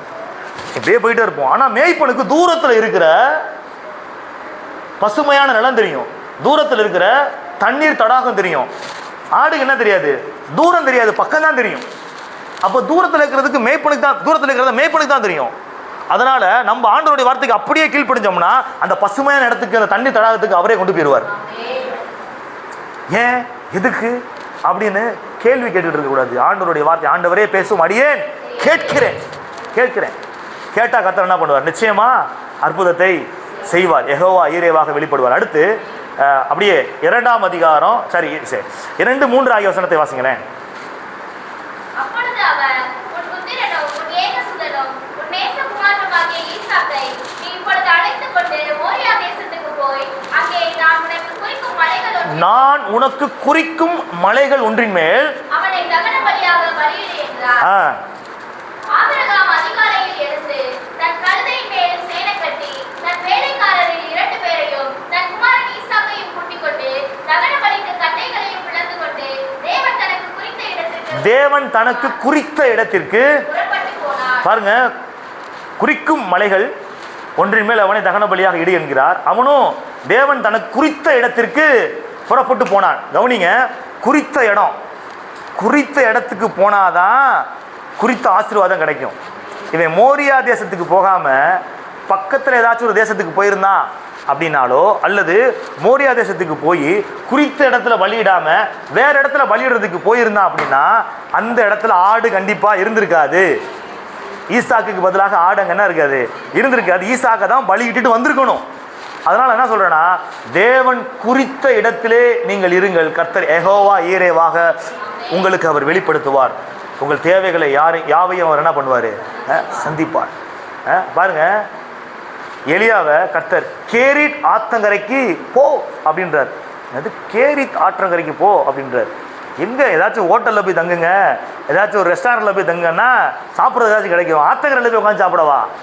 அங்கே என்ன கொடுக்க, காகத்தை கொண்டு போய் காகத்தை வச்சு போசிப்பீங்களா? காகம் வந்து இருக்கிறதெல்லாம் தீட்டு போகும், அது வந்து எனக்கு கொடுக்குமா? அதெல்லாம் அவன் என்ன பண்ணல, கேள்வியே கேட்கல, சொல்கிறத கேட்டு போகிறான். பார்த்தா அப்பமும் இறைச்சியும் கொண்டு வந்து கொடுக்குது. அடுத்து சாரிபாத் ஊரில் இருக்கிற அந்த விதவை வீட்டுக்கு போ. ஒரு செல்வ சீமாட்டி வீட்டுக்கு போக சொன்னால் கூட பிரச்சனை இல்லை, ஒரு ராஜா வீட்டுக்கு போக சொன்னால் கூட பிரச்சனை இல்லை. ஒரு ஏழை விதவை வீட்டுக்கு போக சொல்கிறீங்க, அங்கே போய் பார்த்தா அவள் பிறக்கிக்கிட்டு இருக்கிறான். என்ன பிறக்கிட்டு இருக்கிறா? விறகு பிறக்கிட்டு. எதுக்குமா விறகு பிறக்கிறா அப்படின்னா, சாப்பிட்டு சாக போகிறோம். நான் சாப்பிட்றதுக்காண்டி உங்கள் வீட்டுக்கு அனுப்பிட்டு இருக்க, நான் சாப்பிட்டு சாக போகிறோன்னுக்கிட்டு இருக்கிறேன். நீ எப்படி எனக்கு சாப்பாடு போட போகிற? பாருங்க, சொல்றது கீழ்ப்படிஞ்சு போறான். கர்த்தர் அங்கே அவன் மூலமாக, அந்த எலியா மூலமாக அந்த சாரிபாத் ஊர் விதவையோடைய அந்த பஞ்ச காலத்தில் அவளுடைய பொருளாதார நிலைமை ஆசீர்வதிச்சு பஞ்சத்திலையும் போசிக்கிறார். அவள் வீட்டார் முழுவதும் என்ன பண்றாரு, அந்த குறித்த இடத்துக்கு என்ன பண்ணணும், போகணும். குறித்த இடத்துல இருந்தால் கண்டிப்பாக ஆசீர்வாதம் கிடைக்கும். பாருங்க, நான் முழுவதும் பிரயாசப்படுறான், ஒன்றுமே கிடைக்கல. இயேசு சொல்றாரு, ஆழத்திலே வலையை போடுங்கன்றார். என்ன சொல்றாரு? சொன்ன மாதிரி ஆழத்தில் கொண்டு போய் போடுறான். போட்ட உடனே வலை கிளியத்தக்க மீனை, ஏன்னா அவருக்கு தான் தெரியும் எந்த இடத்துல என்ன இருக்குது அப்படின்னு சொல்லிட்டு. அதுக்கு அடுத்த உயிர் தெழுந்த இயேசு வர்றாரு. சீசர்கள் வந்து பின்மாற்றம் அடைஞ்சு மறுபடியும் மீன் பிடிக்கவே போயிடலாம், அவர் இறந்துட்டார் நினச்சிட்டு போகிறாங்க. ஆனால் உயிரோட வந்துட்டார். இப்போ என்ன பண்ணுறாங்க, மீன் பிடிக்க ட்ரை பண்ணுறாங்க, ஒன்றுமே கிடைக்கவே இல்லை. அப்போ இயேசு சொல்கிறாரு, வலப்புறமாய் வலையை போடுங்கள்ன்றாரு. வலப்புறத்தில் போடுறாங்க. பார்த்தா அவங்களால மீனை வலையை தூக்கவே முடியல, அப்படியே திணறிடுறாங்க. அந்த அளவுக்கு மீனை பிடிக்கிறாங்க. அப்போ தெரியுது இயேசு போல அப்படின்னு ஓடி வர்றாங்க. அவர் சொன்ன இடத்துல நீங்கள் இருந்தீங்கன்னா, சொன்னதை செஞ்சீங்கன்னா, இந்த குறித்த இடத்துல நீங்கள் செயல்பட்டீங்க அப்படின்னா கர்த்தர் யெகோவா ஈரேவாக வெளிப்படுவார். தேவைகளை எல்லாம் சந்திப்பார். தேவைகளை எல்லாம் கண்டிப்பாக என்ன பண்ணுவார்? கர்த்தர் சந்திப்பார். பாருங்க, ரொம்ப கஷ்டத்தோடு கவனிங்க, ரொம்ப ஒரு கஷ்டத்தோடு இருக்கக்கூடிய ஒரு மனுஷன் நைட்டெல்லாம் என்ன பண்ணுறான்? ஜெபிக்கிறான், ஆண்டவரோட ஜெபிக்கிறான். ரொம்ப கஷ்டத்தோடு இருக்கிறான், கடன் பிரச்சனை, ரொம்ப பிரச்சனையில் அப்படியே கஷ்டத்தோடு இருக்கிறான். நைட்டெல்லாம் ஜெபிச்சுக்கிட்டு இருக்கிறான். ஜெபிச்சுட்டு இருக்கும்போது ஆண்டவர் அவன்கிட்ட ஒரு வார்த்தை சொல்கிறார். என்ன சொல்கிறாருன்னா, உன் வீட்டு கொல்லைப்புறத்தில் ஒரு புதையல் இருக்குது, நீ நைட்டு 3 மணிக்கு போய் 3 அடி என்ன பண்ணு, தோண்டு, புதையல் உனக்கு கிடச்சிரு. கவனிங்க, அந்த கதையை கவனிங்க சொல்கிறார்.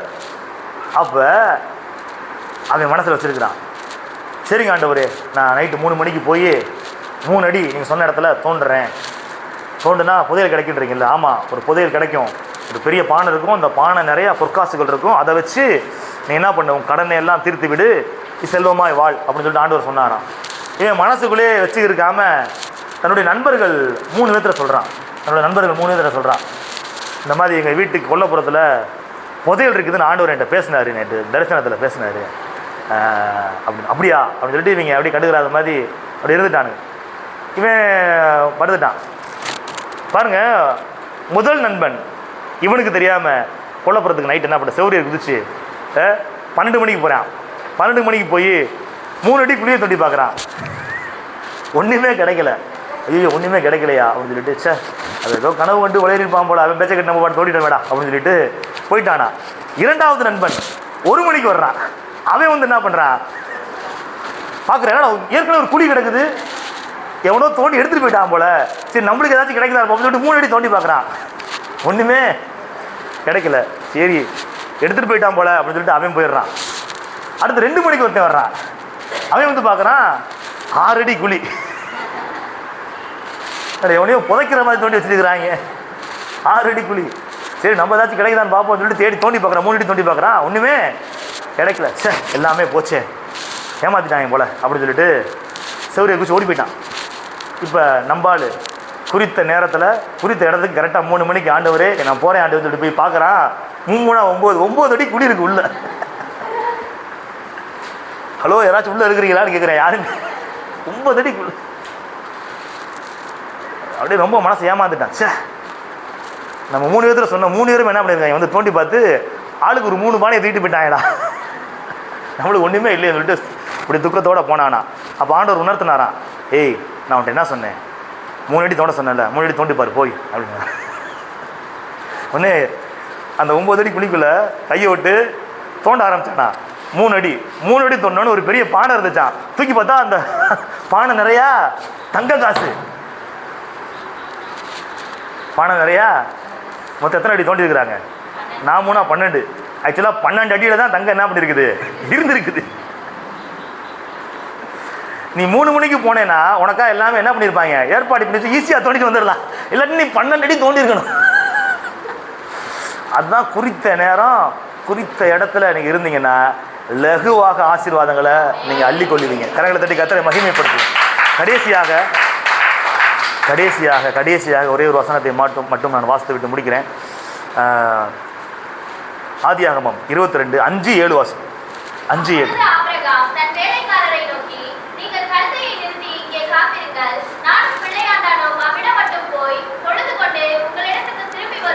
பாருங்க, கொடுக்க போறது பலி. என்ன பலி? தகன பலியா பிள்ளைய கொடுக்க போறான். அவன் என்ன சொல்றானா, நானையும் பிள்ளையாண்டானும் போய் பலி செலுத்திட்டு திரும்பி வருவேன்னு சொல்லல, திரும்பி வருவோம் விசுவாசத்தை பேசுறான். விசுவாசம் திரும்பி வருவோம். அந்த விசுவாசத்தை நீங்க பேசுறீங்களா? அடுத்து ஈசாக்கு கேட்கிறான் பாருங்க, 6வது வசனத்தை வாசிங்கண்ணே.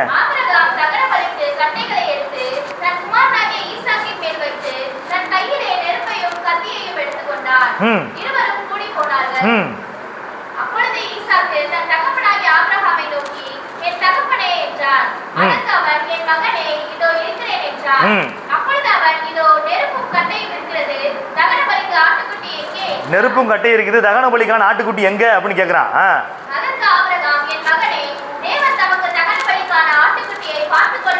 பாருங்க, தேவன் தகன பலிக்கான ஆட்டுக்குட்டி என்ன பண்ணுவாரு? பார்த்து கொள்வார் அப்படின்றான்.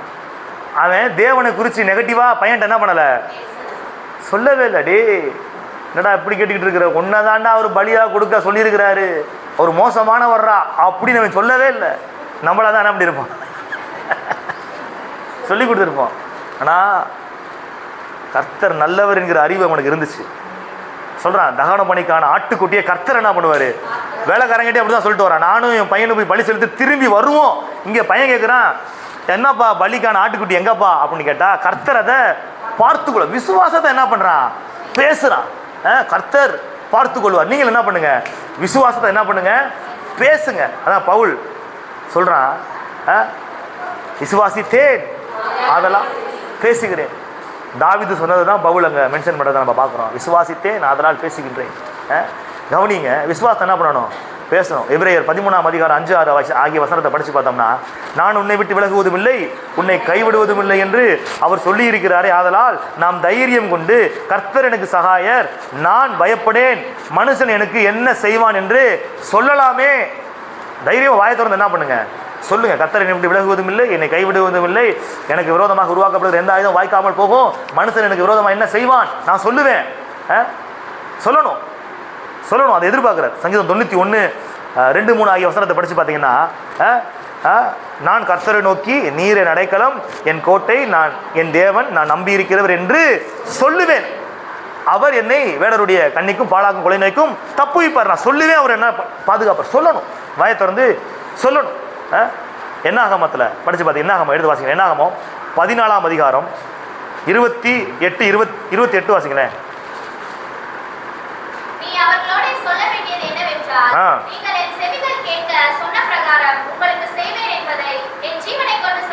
என் செவிகள் கேட்க நீங்க என்ன சொன்னீங்களோ அதை நான் என்ன பண்ணுவேன், செய்வேன் அப்படின்னு ஆண்டவர் சொல்லியிருக்கிறார்.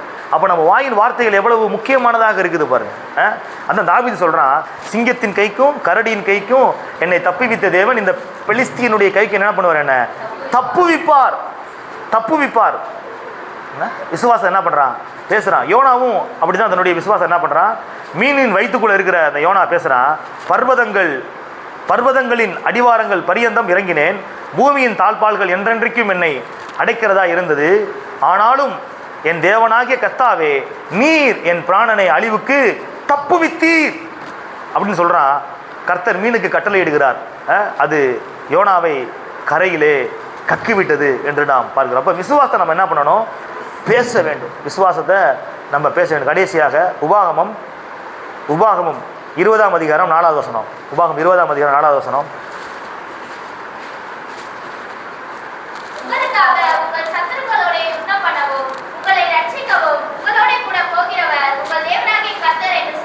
என்று சொல்ல வேண்டும். எனக்காக யுத்தம் பண்றவர், என்னை ரட்சிக்கிறவர், என் கூட வர்றவர், என் தேவனாகிய கர்த்தர் என்று என்ன பண்ணணும், வாயை திறந்து சொல்லணும்னு சொல்றாரு ஆண்டவர். புரியுதா உங்களுக்கு? புரியுதா உங்களுக்கு? ஏன்னா நீங்க பேசுறதுபடி ஆண்டவர் செய்வார். இந்த மாசத்துல கர்த்தர் உங்களுக்கு யெகோவா ஈரேவா இருக்க வேண்டும் என்றால் அவர் என் தேவைகளை எல்லாம் சந்திப்பார். எனக்காக அவர் எல்லாவற்றையும் செய்து முடிப்பார். எனக்காக அவர் யாவையும் பார்த்து கொள்வார். இந்த பிரச்சனை நான் வெளியில வந்துடுவேன், இந்த வியாதி பிள்ளை நான் வெளியே வந்துடுவேன், இந்த கடன் பிரச்சனை நான் வெளியில வந்துடுவேன், எல்லாவற்றையும் அவர் பார்த்து கொள்வார் அப்படின்னு சொல்லிட்டு நீங்க வாயை திறந்து சொல்லும் பொழுது அவர் யெகோவா ஈரேவாக இந்த மாசத்துல கர்த்தர் நிச்சயமாக வெளிப்பட்டு உங்களை ஆசீர்வதிப்பார். கரங்களை தட்டி கர்த்தரை மகிமைப்படுத்துவோம். யாவரும் எழுந்து நிற்போம். Glory to Jesus. Thank you Lord. Thank you Lord. Glory to Jesus. Glory to Jesus. அப்படியே ஆதியாகமம் 22ஆம் அதிகாரம் அப்படியே கண்களை மூடி, எல்லாம் கண்களை மூடுங்க, எல்லாம் கண்களை மூடுங்க. ஆதியாகமம் 22ஆம் அதிகாரத்தில் இந்த 13, 14 ஆகிய வசனங்களை அப்படியே கண்முழுவதாக நிறுத்துவோம். ஆதியாகமம் 22ஆம் அதிகாரம் 13, 14 வாசிங்களேன். தன் கண்களை ஏறெடுத்து பார்க்கும்போது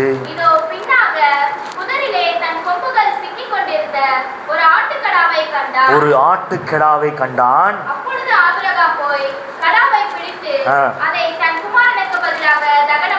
அதை தன் குமாரனுக்கு பதிலாக தகன பலியிட்டான். ஆபிரகாம் அந்த இடத்திற்கு யெகோவா ஈரே என்று பெயரிட்டான். அல்லேலூயா. கண்களை ஏறெடுத்து பார்க்கின்றான், அங்கே ஆட்டுக்குட்டி இருக்கின்றது. எதற்காக அந்த ஆட்டுக்குட்டி? ஈசாக்குக்கு பதிலாக பலியாகப்படுவதற்கு ஒரு ஆட்டுக்குட்டியை கர்த்தர் ஆயத்தம் பண்ணி வைத்தார். இன்னைக்கு நீங்கள் கண்களை ஏறெடுத்து பாருங்கள். மோரியா மலையை அல்ல, கல்வாரி மலையை ஏறெடுத்து பாருங்கள். பலியாக வேண்டிய நீங்கள், பலியாக வேண்டிய நான் பலியாகப்படுவதற்காக முன்பதாகவே நமக்காக ஒருத்தர் பலியாக்கப்பட்டு விட்டார். பலியாக வேண்டியது நீங்களும் நானும். ஆனால் உங்களுக்காக, எனக்காக கர்த்தர் தேவ ஆட்டுக்குட்டியாகிய தம்முடைய குமாரனை பலியாக ஏற்படுத்தி விட்டார். அவரை நோக்கி பாருங்கள். கர்த்தராகிய இயேசு கிறிஸ்துவை, ஆட்டுக்குட்டியானவரை நோக்கி பாருங்கள். வனாந்தரத்திலே இந்த கொள்ளிவாய் சர்ப்பங்கள் எல்லாம் இஸ்ரவேல் மக்களை கடிக்கும் பொழுது எல்லாரும் செத்துக்கிட்டு இருக்கிறாங்க. அப்போ ஒரு வெண்கல சர்ப்பத்தை கர்த்தர் செய்ய சொல்கிறார். மோசேயை செய்ய சொல்லி அதை உயர்த்த சொல்கிறார். யாரெல்லாம் அதை நோக்கி பார்க்குறாங்களோ, யாரெல்லாம் அந்த வெண்கல சர்ப்பத்தை நோக்கி பார்க்குறாங்களோ அவங்கெல்லாம் பிழைப்பாங்க அப்படின்னு சொல்கிறார். இப்போ பாம்பு கொத்தி பாம்பு விஷம் ஏறுறவங்கெல்லாம் அப்படியே சாக போகிற நிலைமையில் அந்த வெண்கல சர்ப்பத்தை நோக்கி பார்க்கும்போது பிழைக்கிறாங்க.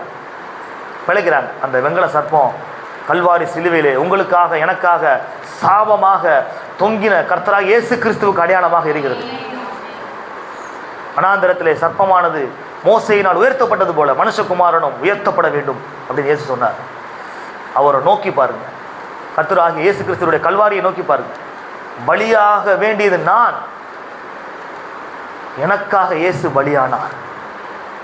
அவர் யெகோவா ஈரேவா இருந்து எல்லாவற்றையும் பார்த்து கொண்டார். சொந்த குமாரனை என்றும் பாராமல் அவரையே எனக்காக தந்தருளின தேவன் இப்ப இருக்கிற இந்த பிரச்சனையை சரி செய்ய மாட்டாரா? அவரோடு கூட மற்ற அனைத்தையும் தராமல் இருப்பது எப்படி? சொந்த குமாரன் என்றும் பாராமல் அவரே எனக்காக பலியாக கொடுத்த தேவன் அவரோடு கூட மற்ற அனைத்தையும் தராமல் இருப்பது எப்படி?